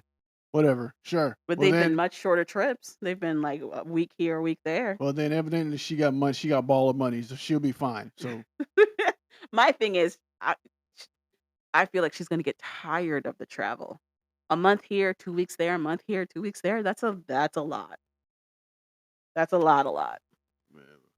I also don't think it's enough time with any one person. That's insane. But that's what she says she's gonna do. So pretty much, she tells her mom yells at her because I guess she's Italian. Her mom yells at her because she kept a secret for 3 years. Her aunt and her mom are sitting there while she's telling them that, and they're pretty much telling her she's stupid, she's crazy, whatever. Whoop. And that's pretty much the end of Joanne. That and the optics aren't great that she lied about this relationship for so long. It's not great optics. Corona and Iggy. Inky. The G is like a K sound. Ink. This relationship, if Inky's smart, he'd send her black ass back to America. Okay. That's what I would do. I don't know. I feel like they're each other's brand of weird. But yes, she is flying red flags high. He's been happy so long in his life that he wants to know how it feels to be miserable and unhappy. I don't know about the happy part. Evidently, because first of all, they go to, I guess, a bar or pub, and she's all dressed up. He says she looks stunning. But she wanted a more visceral reaction. She wanted him to be like, "Oh my god!" Apparently, she wanted him to run around the house, streamers, look at her like The Mask looked at Cameron Diaz for the first time. He saw her singing. Aruga. He wanted him to started trying to tear her clothes off her or something. I don't know what the hell she wanted. She just said she wanted a bigger reaction, and he's like, "I've seen you in this outfit. I've seen you in this outfit before." So when you say things like that, just to let you ladies know, it's just going to get worse. from there. It's just gonna get worse. Or you could just clearly communicate, "Hey, I want you to, like, really validate our relationship, but also, like, tell me that I look good every so often." I would like that. He said, "You look But stunning." he did, but for whatever reason, that was not enough for her. So she's in her feelings. Whatever. They get to the pub. He gives her shark? Yeah, But what type of shark? fermented shark. Fermented shark. Oh, yeah, that's disgusting. And she tries it. She like, "That's disgusting." I've had fried shark. She barely tried it before she was throwing up in her mouth. I like fried shark is delicious. You like fried anything. Delicious. Um, then I guess he tells her that she's gonna meet his parents or whatever. Yep, and she's nervous. She's nervous because 'cause they've never seen a black person. I said white person. They've never seen a black person before up No, close, she's in Iceland, yep. only on TV and If that, encyclopedia books if that. She's worried and that magazines. they might not like her based on her skin tone or her lifestyle because she is off the beaten path. I would love to know what she thinks she's gonna get. She also told him that she will no longer soft partner him. He said, "What?" He said, "Whatever, I'm just gonna make you laugh." And That two, that was last week, though. I want to see how miserable I can make myself That was last because I've week. been happy all my life. Very I strange. want to know what sadness and fear and anger is. I feel like he's just not gonna react. Like, when she does inevitably do her blow up, she's gonna expect him to fight her the way her past relationships have, which is, like, meet energy with energy, and I feel like he won't. And that might not make her feel any better. I already know he's not. He's not. Yeah. But I think that'll be a different situation than she's used to. It's which is hilarious. But that's it. That's all the couples. Oh, no, James and Tata. James James and and Natalia. Natalia. So after she grovels to her parents' feet, her dad makes her apologize to James, James. according to Natalia, Indonesian culture is very patriarchal. So when you do something bad, you have to apologize to your mom and you kiss their feet because heaven is under mom's feet. And then you also have to apologize to your husband because your husband is the leader spiritually and literally for the family. So you're also supposed to apologize to them. So she does apologize to James, but then she gets right back being mad at him as soon as they get back to the hotel. As soon as they get back to the hotel. And if I was James, I'd have called her father and be like, "She's doing it again." I don't understand her argument. On the one hand, I could her saying that she was overwhelmed that he kept badgering her to say certain things to her parents. She felt overwhelmed by it. I can understand, but I also I had a better understanding of where James was coming from in that it really did not seem like Natalia was telling her parents anything that they had discussed prior about trying to find the work, about trying to get things sorted so that they could live on their own and pay their own bills. She wasn't mentioning any of that. As soon as her dad was like, "Oh, we'll take care of your bill and you can live with us," she was like, "Great, done." like ignoring completely what James and her had even discussed prior to. And then when they get back to the hotel and James points that out, she gets mad at him. She gets upset with him about it. And she's like, "I don't understand what your problem is. You're yelling at me to do this, you're yelling at me to do that. My parents said to take care of everything." James is like, "I told you, I want to make sure that we take care of everything. I don't want your parents to have to do it." And she's like, "Well, I don't know what else you want me to do. It sounds like you want to leave." Yeah, yeah, girl, he does. But he ends up apologizing to her. He apologizes to Natalia for making her feel overwhelmed. And she's like, "Okay, well, I apologize too." But I don't think they've actually resolved anything. So there's that. If James really wanted to be the breadwinner and do all that stuff, he'd have told her we're not moving. We're Uh-huh. staying here. Uh-huh. But James didn't want to be around his family no more because he needed a break. 'Cause it seems like he's doing everything for that company. Uh-huh. So any way you look at it, he's secure. He's even if he bumbles and stumbles, he stumbles and bumbles up. Uh-huh. He stumbled and bumbled into another family that said they'll pay his debt for him to stay there. So he can either get his debt cleared and not have to pay for it. or he can stumble and bumble his way back to his family and still have a job. Mhm. Any way to look at it, he's winning. Mhm. So I don't understand his problem. I just let them pay for it. I think it's an ego thing. 'Cause I think he already feels bad about not coming back the way he wanted to. He doesn't speak the language. He has no intentions of getting this girl pregnant. And then on top of all of that, the debt he was trying to take care of himself. Even though they made 0 plans for how this was gonna work when they moved to Indonesia. They just moved.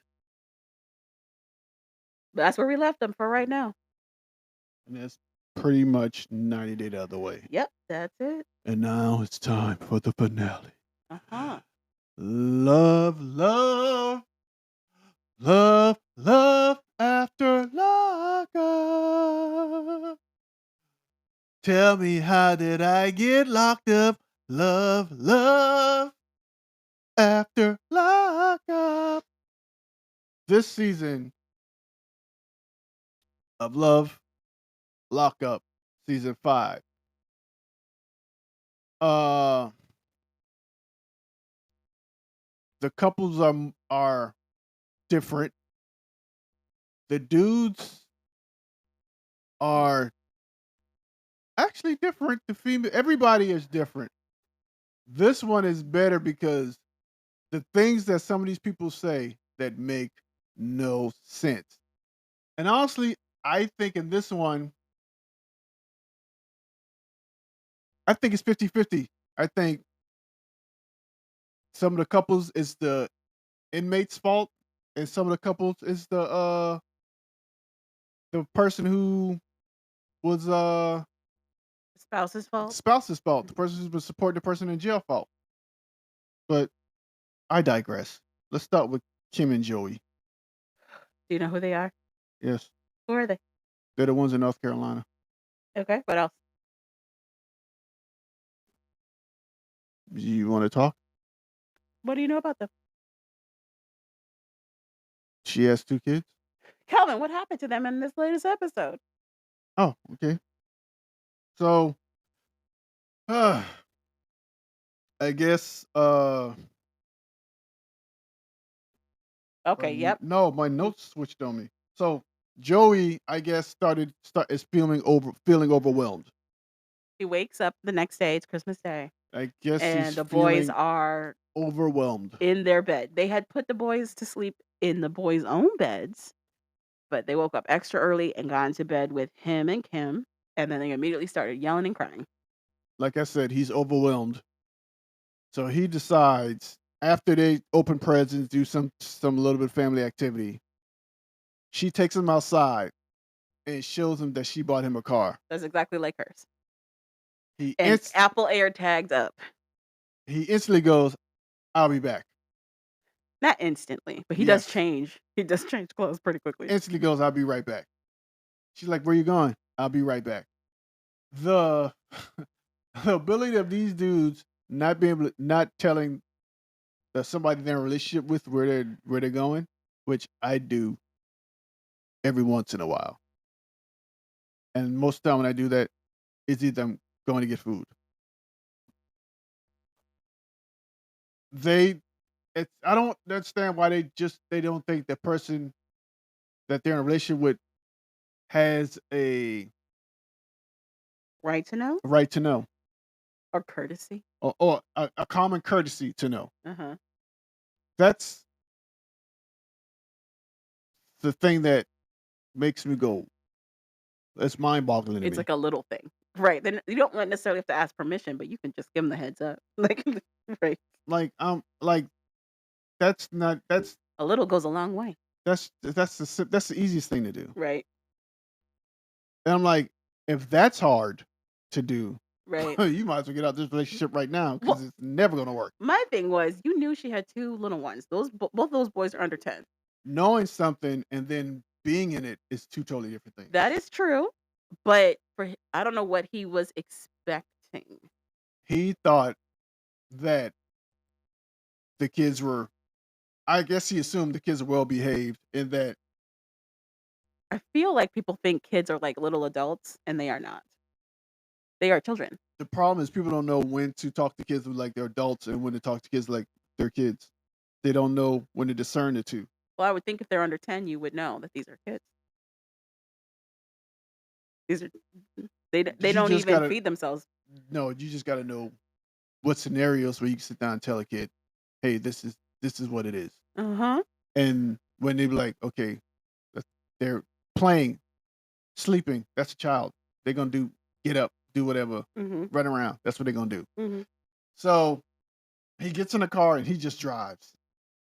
He's driving in the direction of all of the places where he got all his drugs. He drugs, and he started telling like weird He's on a stories. main road. He's not even on back roads. He's on a main road. And then he just start telling stories about He's like, "I was on the heroin and the opioids, and I had to have them." Like, "Oh, okay.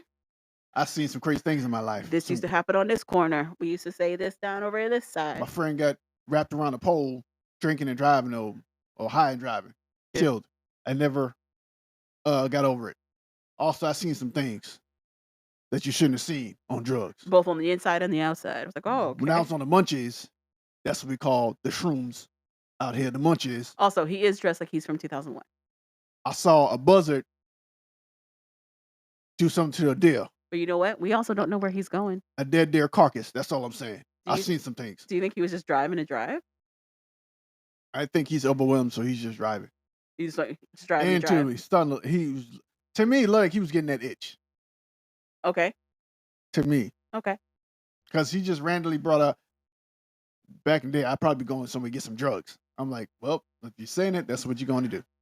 So it does make me wonder because he's technically been clean in jail for a little bit. For a little bit. So I don't know. He's just driving, and that's pretty much It for Kim and Joey. it for Kim and Well, Kim Joey. also has that vehicle and Joey's clothes and other personal items Apple tagged Oh, he's up. Apple tagged up, so she know where he is. So she's tracking him on her phone. But she's So, also like, if he's honest, then these tags aren't gonna be an issue. Like, "Girl, what? That's not how this works." so we have Letitia and Keith. So finally, Letitia makes it to The paralegal. paralegal. I'm still confused by what this man does. I'm still confused. I'm so confused. So I guess she's because apparently he was ducking her, but she went straight to his office. He was sitting there waiting on her. Reiterate that. She said he was ducking her. We don't know that he actually was. Letitia says a lot of things. Yeah. So apparently he was just sitting there waiting. So he's talking to her Calmly. calmly, and she's like, the prosecutor dropped out or whatever. Public defender. Public defender dropped out. He's like, yeah, that's what they normally do when they're overbooked and overmanned. Yeah. They just drop things and then it's done. Yeah. And she's like, I'm trying to figure out what are you doing? He's like, so yeah, okay. So I guess he gives her a packet of what he was putting together, affidavit for Keith. Uh-huh. Pretty much what he's saying is that his case is He's saying it was illegal. illegal. The sentencing that Keith received was illegal. So he's trying to do an expungement. That was what the affidavit was. But he's a paralegal. He can't practice law.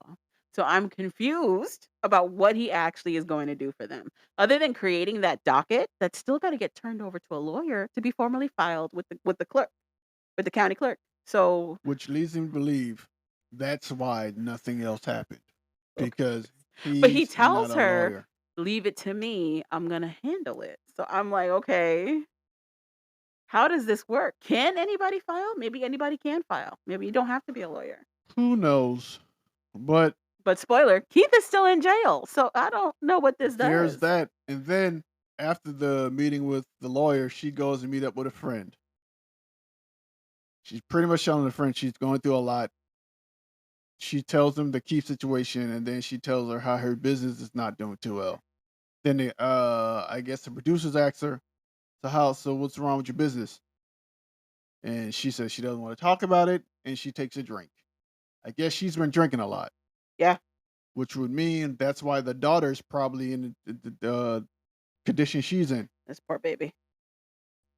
And her and a friend talk, and they just talk about things, and that's pretty much Letitia and Keith. Uh-huh. Nothing really happens there. Um, Well, the other thing about Letitia is that they're like, "How's your business going?" yeah, and she was like, she don't want to talk about it. Because she was recently hit with a $31,000 tax lien. That's what happens when you don't pay your taxes. And apparently she took out $78,000 in the PPP loan that happened during COVID and didn't use it for business purposes. That's amongst the other things that she's also being accused of. So I don't know what she's doing with her business. Hmm. Um, who was the other couple? Was it Julian and Christian? Oh, Bianca and Daniel. Bianca and Daniel weren't in this episode. That's So, the young baby who got in that accident and has all this so money. this was Julian and Christine we saw that Julian and dropped off the Christine present. is the jaw Yeah, lady so Julian and Christine. So Julian and Christine wake up after their madness of lovemaking, to their poor cat's dismay. body sweat, That cat looks done. booty sweat, lovemaking, That cat's over there like, "Are we gonna leave?" funking 'Cause up the hotel with but you know love what? They juices. seem to, like, really enjoy each other, though. Of the couples, they seem to actually, like seem to like each other. Yeah, they're the only ones that look like they're Happy to be together. okay. So But they wake up I will say, of the couples, they're the only ones that don't have little ones that they have to pay attention to. It's literally just them. for right now, I guess. Sorta. So they wake up, they get dressed. He takes her or drops her off to get her hair done. Mhm. That's like $2,000. It $200. He pays for it. They get in the car. They drive and they're on the way to her mom's house to, Drop off their to drop gift. off a gift to her son. Yes. I don't know why she wouldn't want to see her son, or could she not see him? I think it's she could not see. Okay. So apparently her and her mom Had a falling out. had a big falling out because when she asked the mom for help, the mom quickly went and Got custody of her got kid. custody of her son. So they go by the house. He says, "Do you want to drop it off on the porch?" She says, "No, I can't. I'm having anxiety issues. I might. This is when I start using or whatever." So he goes and drops it off on the porch, puts it on the porch. Uh-huh. They're driving, and she pretty much tells him how she doesn't want to move to Annapolis because she'd be like 5 hours away from her son. Her hesitancy to move to Annapolis is that, But yes. at the same time, she like she knows she has to get out of that town. Yeah. Apparently, her son, I don't know where they're at, but her two twins. I think they're in West Virginia, if it's 5 hours Oh, from so Annapolis. her son is in West West Virginia. Her Virginia. oldest is in West Virginia. Her two twins are in Ohio. Right. So But she's also like a history user, so an addict. there's that. So and that's pretty much they're just talking about what happened to her, how she lost custody, and How they think it's BS. yeah, and how she has a little bit of anxiety moving to Annapolis with Julian. Mhm. That's pretty much their spiel. Yeah. So let's get to the two disasters. Shantae and True. You want to start that? Oh, we got 3 disasters. You already talked about Hope and Arthur? Open authors in this one? Uh-huh. With his mom, he went and had the ice cream with his mom, Oh and she yeah. was like, "You gonna move in with that woman?" Oh, I forgot all about that. Yeah. So yeah, let's go to that one first. Okay, Hope and Arthur. That is the situation where Hope is a truck driver and Arthur has been incarcerated basically his entire life. A fat face truck driver. He also has like a pyramid on his forehead. He goes to talk to his mom. He lets Hope know that It's a he's gonna sphinx. go talk to his mom.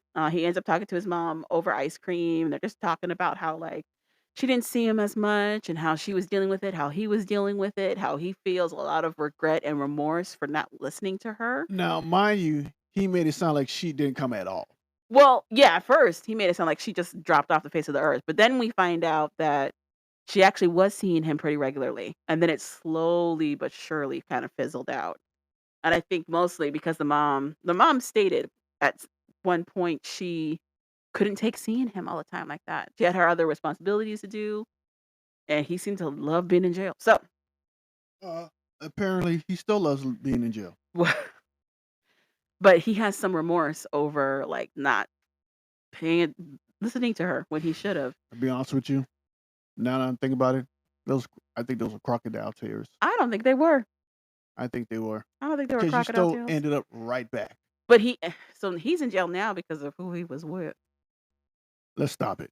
Let's stop what? He didn't have to go back. He could have just walked out the situation. But what I'm saying is, I can sympathize with finding yourself repeating the same things, expecting something different, but repeating the same things because you don't know how to break that cycle. I can sympathize with I can that. sympathize with you if you're trying to not, but if you keep falling for it, and I can't keep sympathizing with you. I can sympathize with the plight of not knowing how to go about breaking that cycle. It's not like you have all of these amenities afforded to you.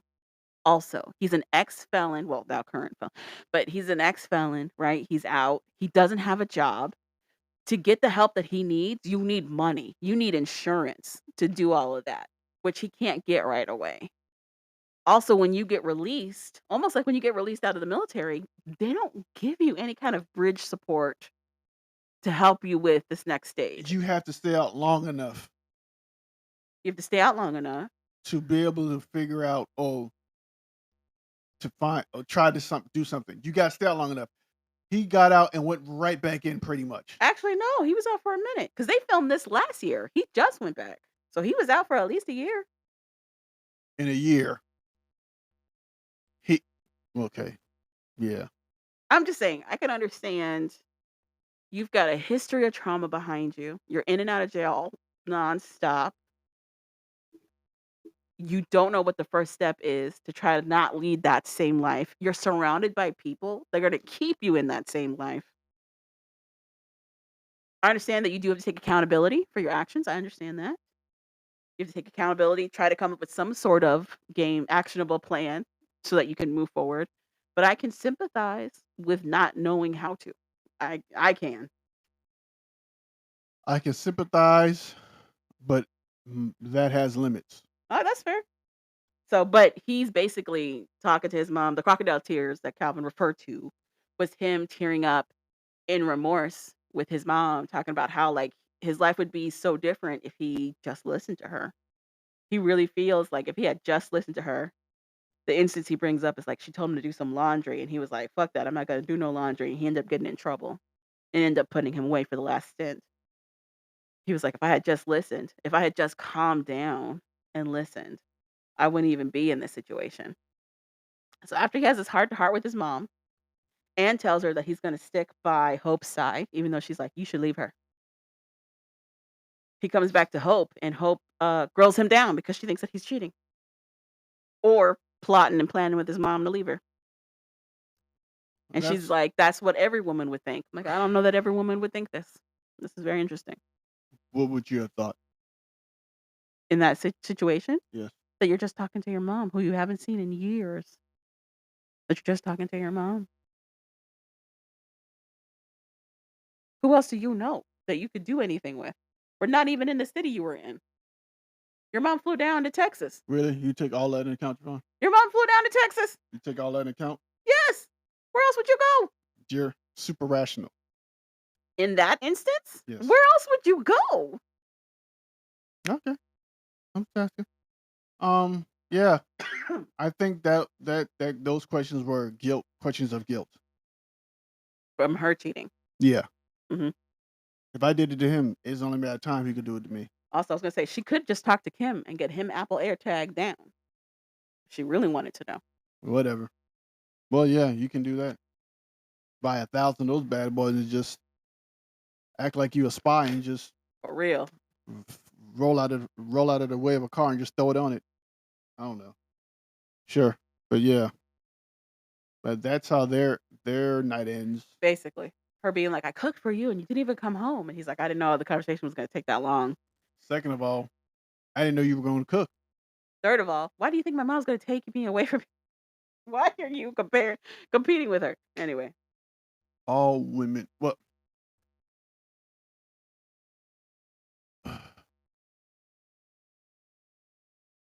I think all women have that, like, if him and his mom are close, that for some reason, if something goes down, he's gonna pick the mom over them. So in this particular instance, though, him and the mom were not close. That was Hope's whole thing because she stopped talking to him Well, for her about 4 well, in years. her eyes, to see the mom pop up and to see them talk and there's no animosity there, and them to have, like, a nice calm conversation, in her mind, "Wait a minute, I thought you guys weren't talking." And to me, in her mind, she's feeling guilt about the cheating. Yeah. She knows the mom does not like her and knows about the cheating. So in my mind, she's seeing him spend more and more time with his mom, and the mom is basically trying to separate him from Hope, which she is. She is trying to do that. Also, which is making that even worse, is the fact that I thought you and your mom were talking. You guys look pretty cool and chill to me. So, maybe now I think there is a threat, I don't think it's now. I think she always thought there was a threat. but the threat is crazier now because in her mind, he said they didn't talk, right? Mhm. His mom didn't come see him, right? Yeah. Obviously, that was a lie. No, he by the time that she was talking to him, his mom wasn't. He said it was only for the first 2 So, years. in her mind, he gonna feel some type of way towards his mom. When his mom and him meet, there's nothing really there. They're picking up like they left off. Mhm. It is still a good relationship. Oh, and you mean in terms of, like, animosity, okay. Yeah, she's looking for some type of animosity. Well, You okay, weren't there. She was there. I give you that, except that when it was the 3 of them, that mom spent a good portion of the time trying to bring Hope down, like, And what I'm saying to you is, you're right. She thought he'd be more combative with his mom about not seeing him. uh-huh, And when that didn't happen, that made her anxiety even worse. uh-huh. Because now she's like, oh, well, they still are cool.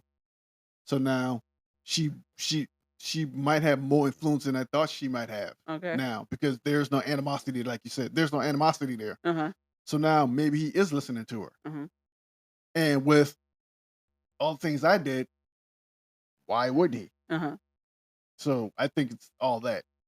Because I think she thought, but his mom popped, she's like, because you remember when the mom popped up, she's like, oh, the mom's here, whatever. And then she thought when they see each other, it'd be more headbutting. Uh-huh. And it wasn't none of that. So, Okay. but like you said, it's all her. It's like the ghetto boys, her mind playing tricks on her. I'm just saying because that night they spent together, one of the first things she brings up in the morning is how she thought he would feel a way about her cheating. Like, that was heavy and present in her mind.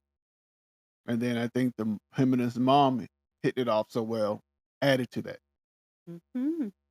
And then, like you said, the mom calling her, letting her know she don't like her. Yeah, repeatedly. Yeah. So moving on to Shantae.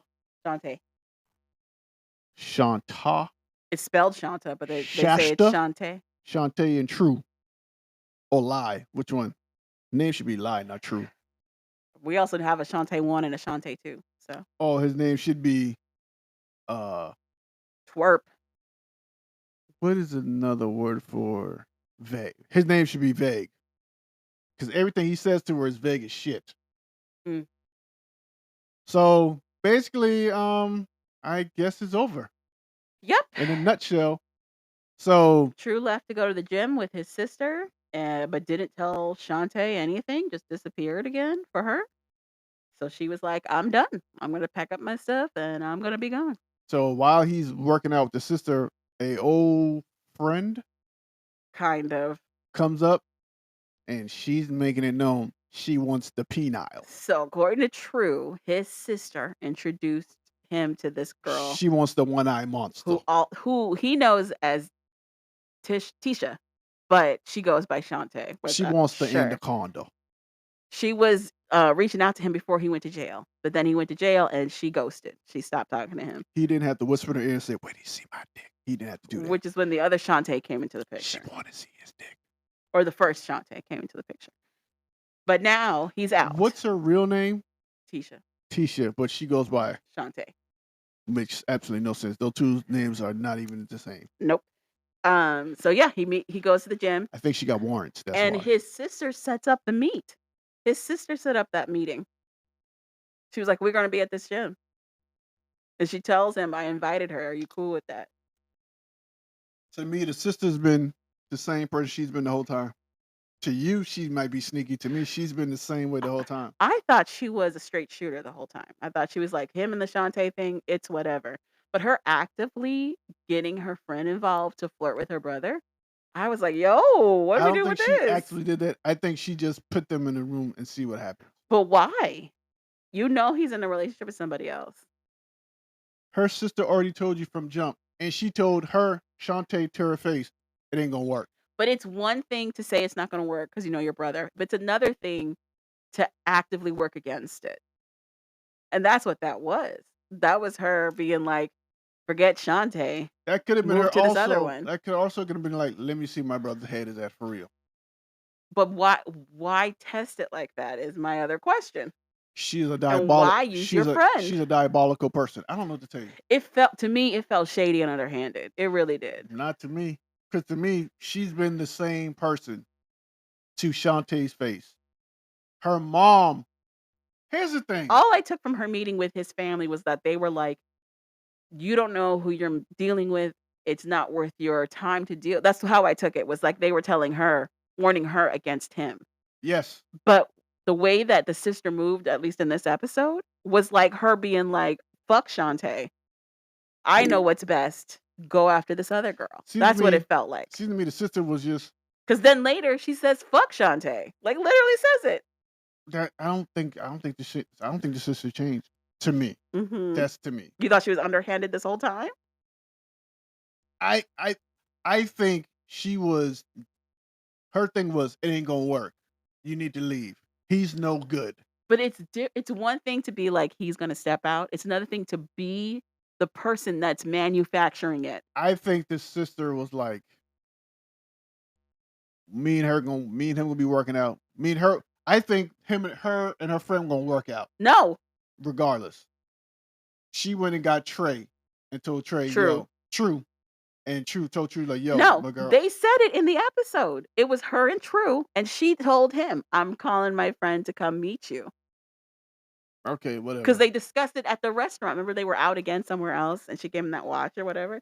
So, like I He said, said he wanted to meet up with her again, so she set it up.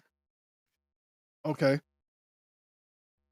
So, And this see, is the same girl that smiled in Shantae's face when they went to go pick up her brother.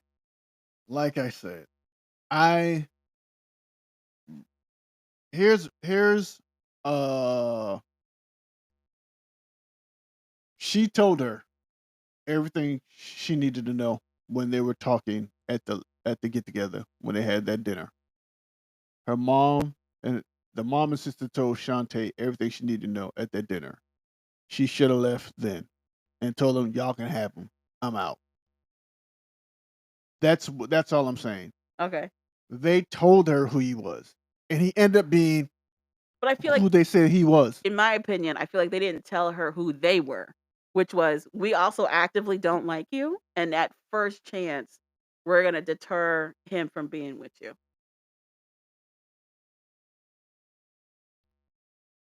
Okay. Oh, okay. I understand that she was like, "I don't really respect this relationship because I don't think it's gonna last."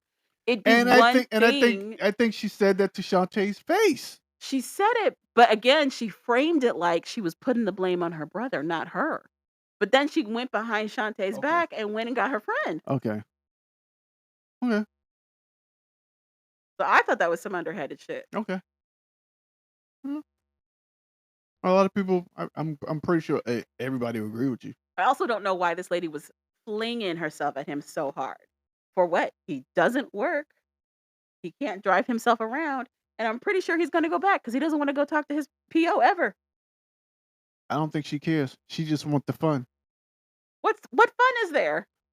The fun that he's gonna be there for a little bit. She's gonna get whatever she needs, and he's gonna be gone. Interesting. I guess. Interesting. Because it don't seem like she can be faithful neither. Interesting. I'm just saying. It got further confusing when he tells her no because he wants to stay loyal to Shantae. Even though he's been telling Shantae up to this point, he don't wanna be with her like that. And I literally told you he's gonna end up with her anyway.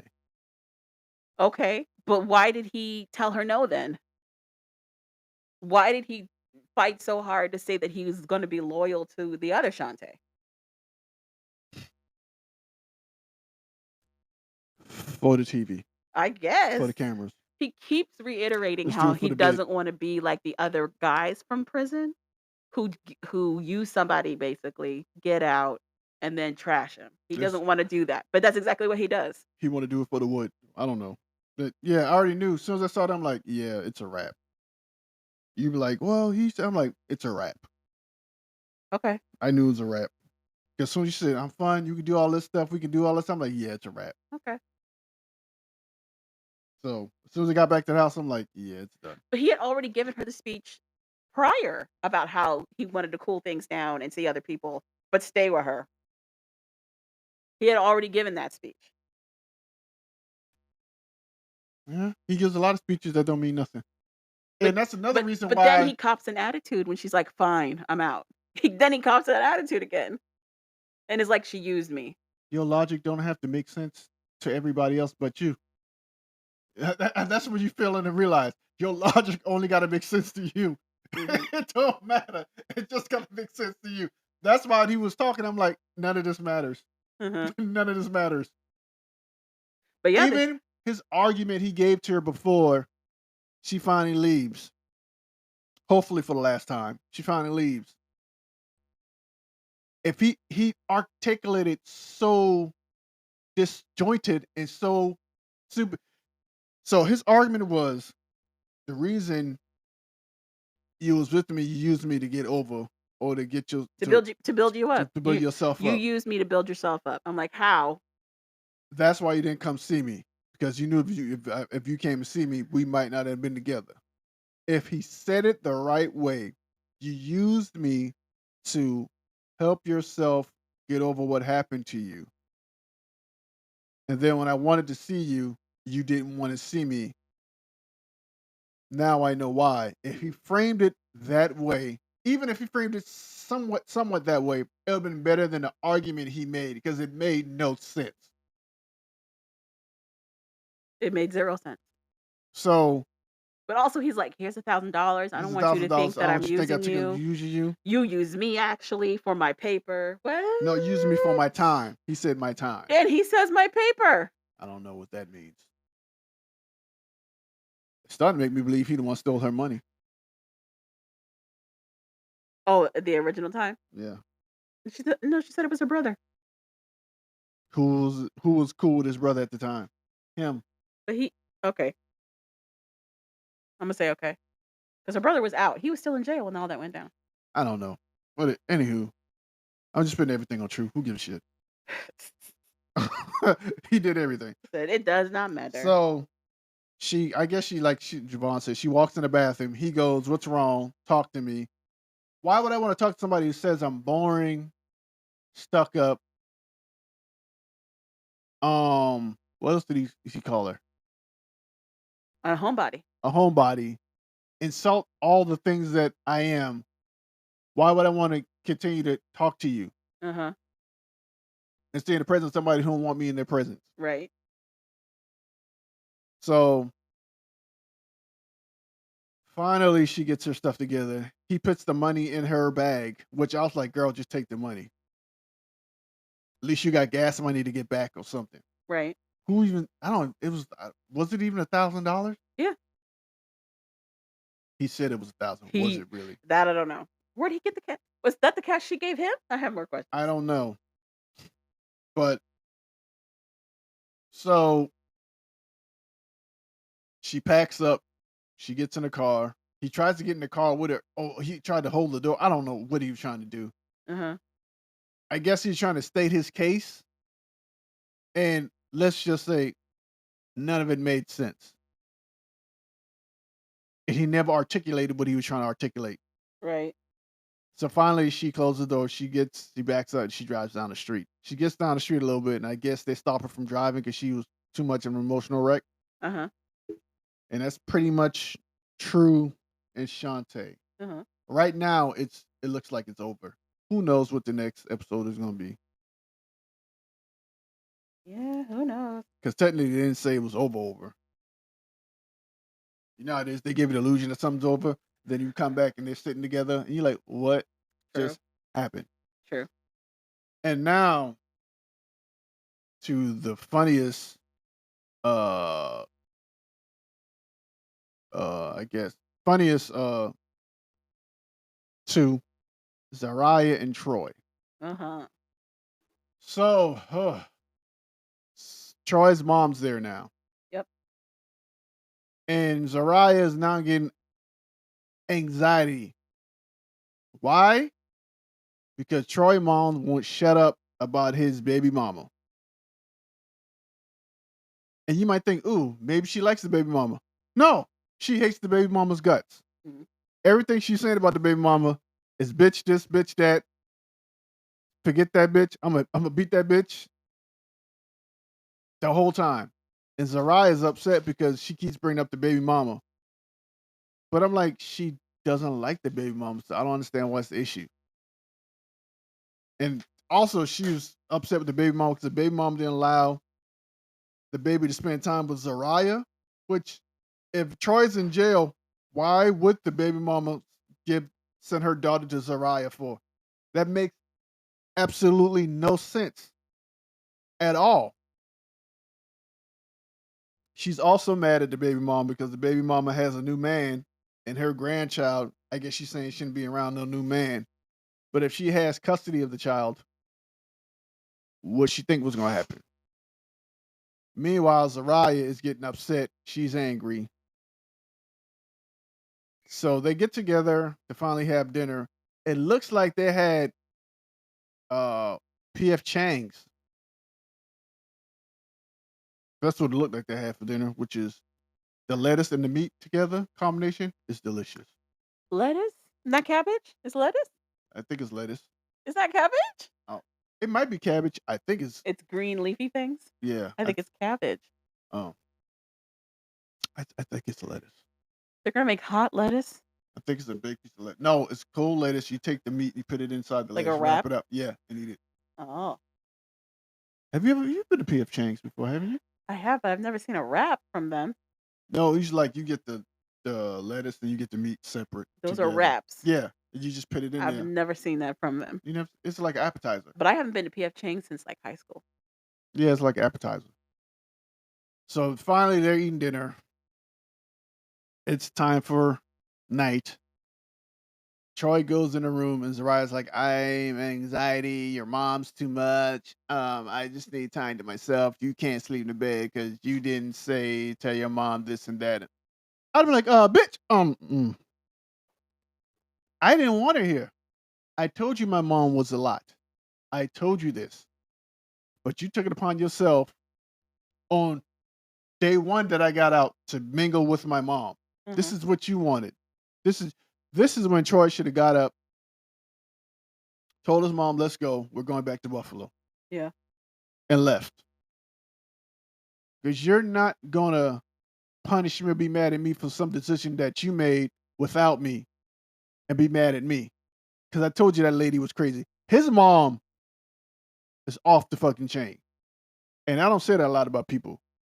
She's off the goddamn chain. They don't have an existing relationship. He actually is like a brother and sister relationship. That's how it literally is. It looks like a cousin's relationship. That's what it looks like. It looks like a brother and sister because you only got to tell her calm down. So now it's Sunday morning. They get ready for church. His mom goes, you know what? I'm gonna do. I'm gonna take two gummies. I'm assuming the gummies are laced with weed. So she's taking two gummies, They're CBD gummies, Calvin. CBD gummies. So they're THC gummies. She's like, I'm gonna take two. Don't take four. That could be too much. But she's gonna take two, and they're gonna go to church. And he's like, you let your mom take gummies. She's like, I don't think you should be taking these to go to church. Whatever. So apparently she pops two. Next thing, She says, "I'm not gonna wait on underwear. I don't feel like waiting on underwear." Whole time Zariah's hearing this, she's like, "Oh my god, I don't think I should take her to church." His mom does not whisper. She shouts everything. She shouts everything. So at the same time, too, I'm looking at Zariah. This is what you wanted, though. You made the decision. He told you. And I'm pretty sure he told you, I don't think this is gonna go the way you think it's gonna go. My mom's off the chain. Mhm. My mom's not the typical mom. First of all, we don't even talk. That's number one. Number two, she's a lot. It's not gonna go the way you think it's gonna go. But Zariah knows best because she's in her 30s. So he's 29. She's much wiser.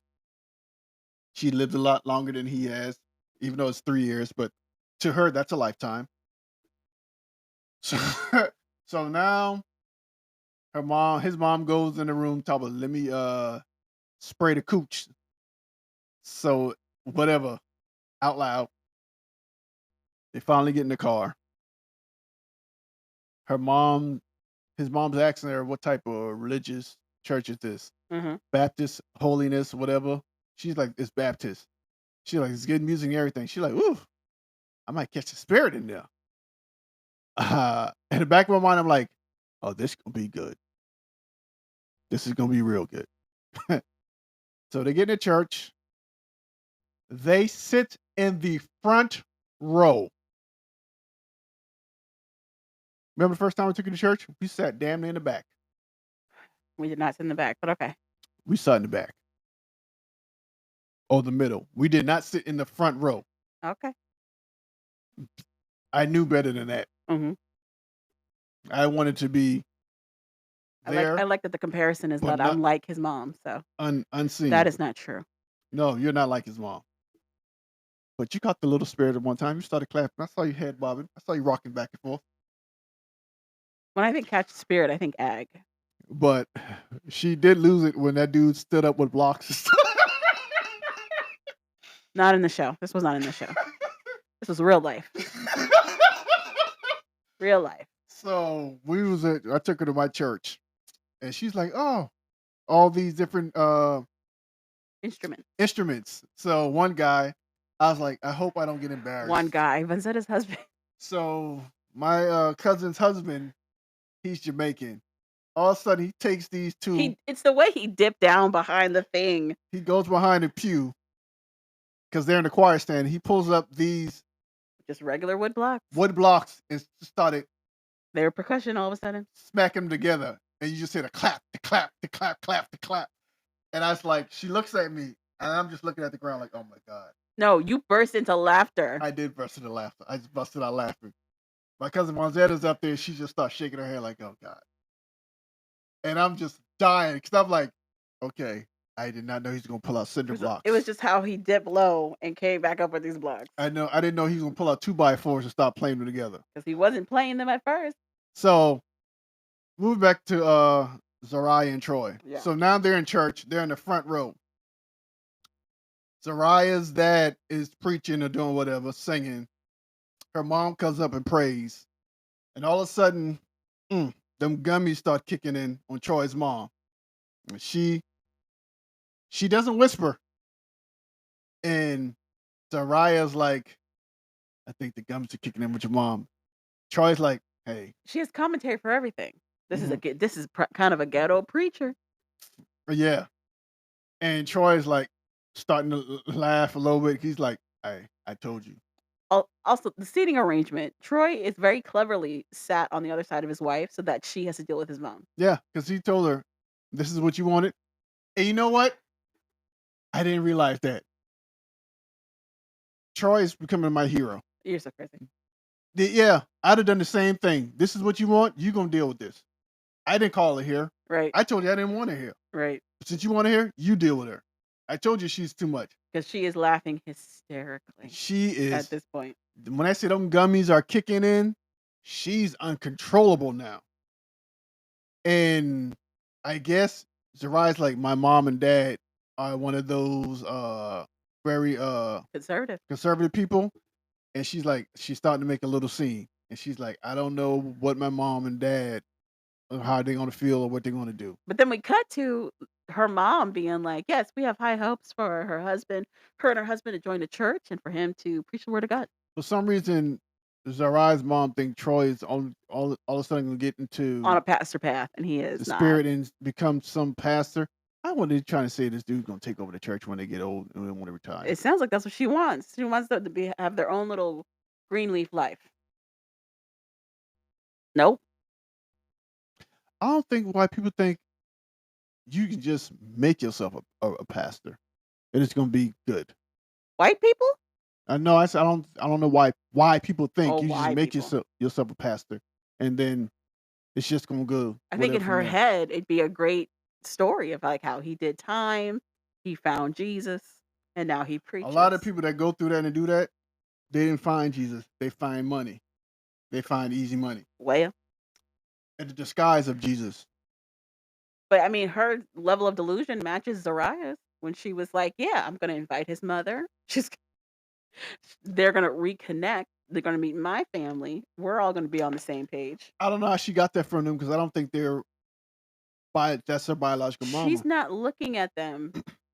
It felt like she was looking at them like somebody looks at, "Wow, That went bad. wow, and you played ball That went bad real fast. semi-professionally." So anyway, it felt like she was looking at how you play Sims. It's what it felt like. What? It felt like she was like, "Oh, yeah, I'm gonna control this lady and this guy as well. I'm gonna put them in positions where I know they're gonna act accordingly." And then, of course, they don't act accordingly, and then she gets upset and mad, and it's like, "Why is it being like this? Why is it so difficult? Why me?" And it's like, "You did this. You invited all of this chaos." Exactly. And we leave it there at Troy mom breaking down at church high as hell. It's hilarious. It's hilarious. I don't let's talk about Zariah. That's pretty much it for the podcast. Let's just talk about Zariah and Troy for a minute. What else is there to talk about them? What if this was you, Mhm. what would you have done? And what do you mean? Say I get out of jail and I tell you me and my mom haven't talked in 7 years. Okay. Would you have called my mom to try to rekindle it or whatever? Absolutely not. Why? Because that wouldn't have been my bag. That's not me to be like, you know what I need to do? Be the person who fixed this. That's not that would not be me. My priority at that point would be making sure that you transitioned okay. If it's me as I am right now, talking to you, I would want to make sure that you had what you needed to transition well into this. Make sure we're both not overwhelmed. Make sure we're both taking this day by day. I'm not trying to add to this by being like, yeah, let's repair some long-standing relationship issues as well without your knowledge of it. I'm just going to do it. Absolutely not. What? I was looking trying to find to see the time. Oh, To me, you're right. To me, my problem with her is the fact that she's upset with him. yeah. Well, she's more mad at him that it's not working the way that she thought that she But thought it that's the was. thing. She's mad at herself. Don't don't be mad No, at she's me. not mad at herself. She's putting the blame on him. That's what I'm saying. Be mad at yourself. I told you my mom was off the chain. I can't I control told you her. I don't have a relationship with this lady. I told you that. So what She didn't even raise me. What? What are you doing so right what now? makes you think I can control this lady? And to me, the other thing I can't doesn't make sense to me. Why was she upset when the mom was literally bad mouthing the girlfriend? To me, The baby mama. the baby mama. To me, I thought She she wasn't upset with the mom. She was upset with him. for telling his mom that to stop talking about the baby mama. Yeah. But normally, when you get that angle or somebody says that, it's because the mom is talking so highly of the baby mama, Yeah. not when she's just Full bad mouthing her. full bad mouthing her, destroying her. Yeah. Most of them like you to keep going on about that. Yeah. So But she she's insecure. That's why she also went to her psychic to get the tarot reading on their relationship. She's insecure. You're right. I forgot about that. And she said it's for damn sure not gonna work. Yeah, but there was a huge hell no in that situation. But they're like, yeah, I think the baby mama's still in love with him. If the baby mama has somebody else that she's working with, and he's been in jail for as long as he has, is she still in love with him? Or is this a situation of everybody thinking that to like help promote further drama or whatever? Maybe a little bit of both. Yeah. I think they're gonna stay together, not because of her, because of Troy. Because he's too laid back. He is pretty chill. Like, he doesn't match the energy of all the chaos that's around him. He's really chill. So I think that's why they're gonna stay together. Until he can't be chill no more and he can't take it, then he'll leave. Right. But I want to see what happens. I can't wait for the next episode. Because I want to see what happens in this church. Because something is finna happen. I want to know if True and Shantae are done. Are they done or not? I don't know. She stopped. She stopped.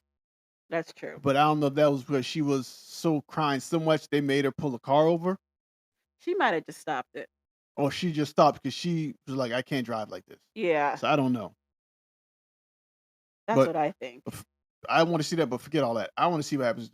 Because I want to see if her parents say anything, or they try to pray for her, or they think it's the demon that needs to come out. Not the demon. Not the demon. That's what I want to know. You see the picture? I found Shantae's Instagram. Look at that picture. What's that? Shantae and True. When is this? Oh, it's not going to let me click it. I have to be logged in and all that. But it's recent. It's real recent. I need dates. You need dates? Anywho, like I said, is there anything else you watching or doing? Wrestling. What's new? The next documentary I want to do is the rebuttal from Scott Peterson about the Laci Peterson documentary. And also there's another documentary. Well, that one's on Peacock.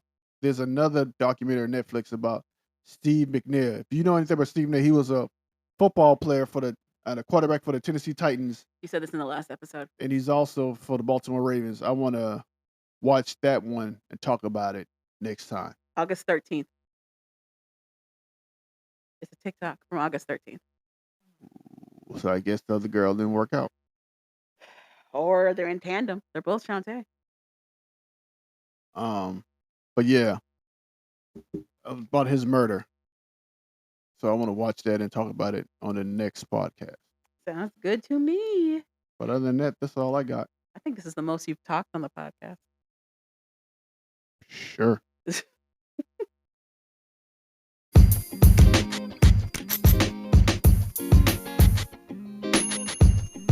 Thank you for listening to We Like That podcast.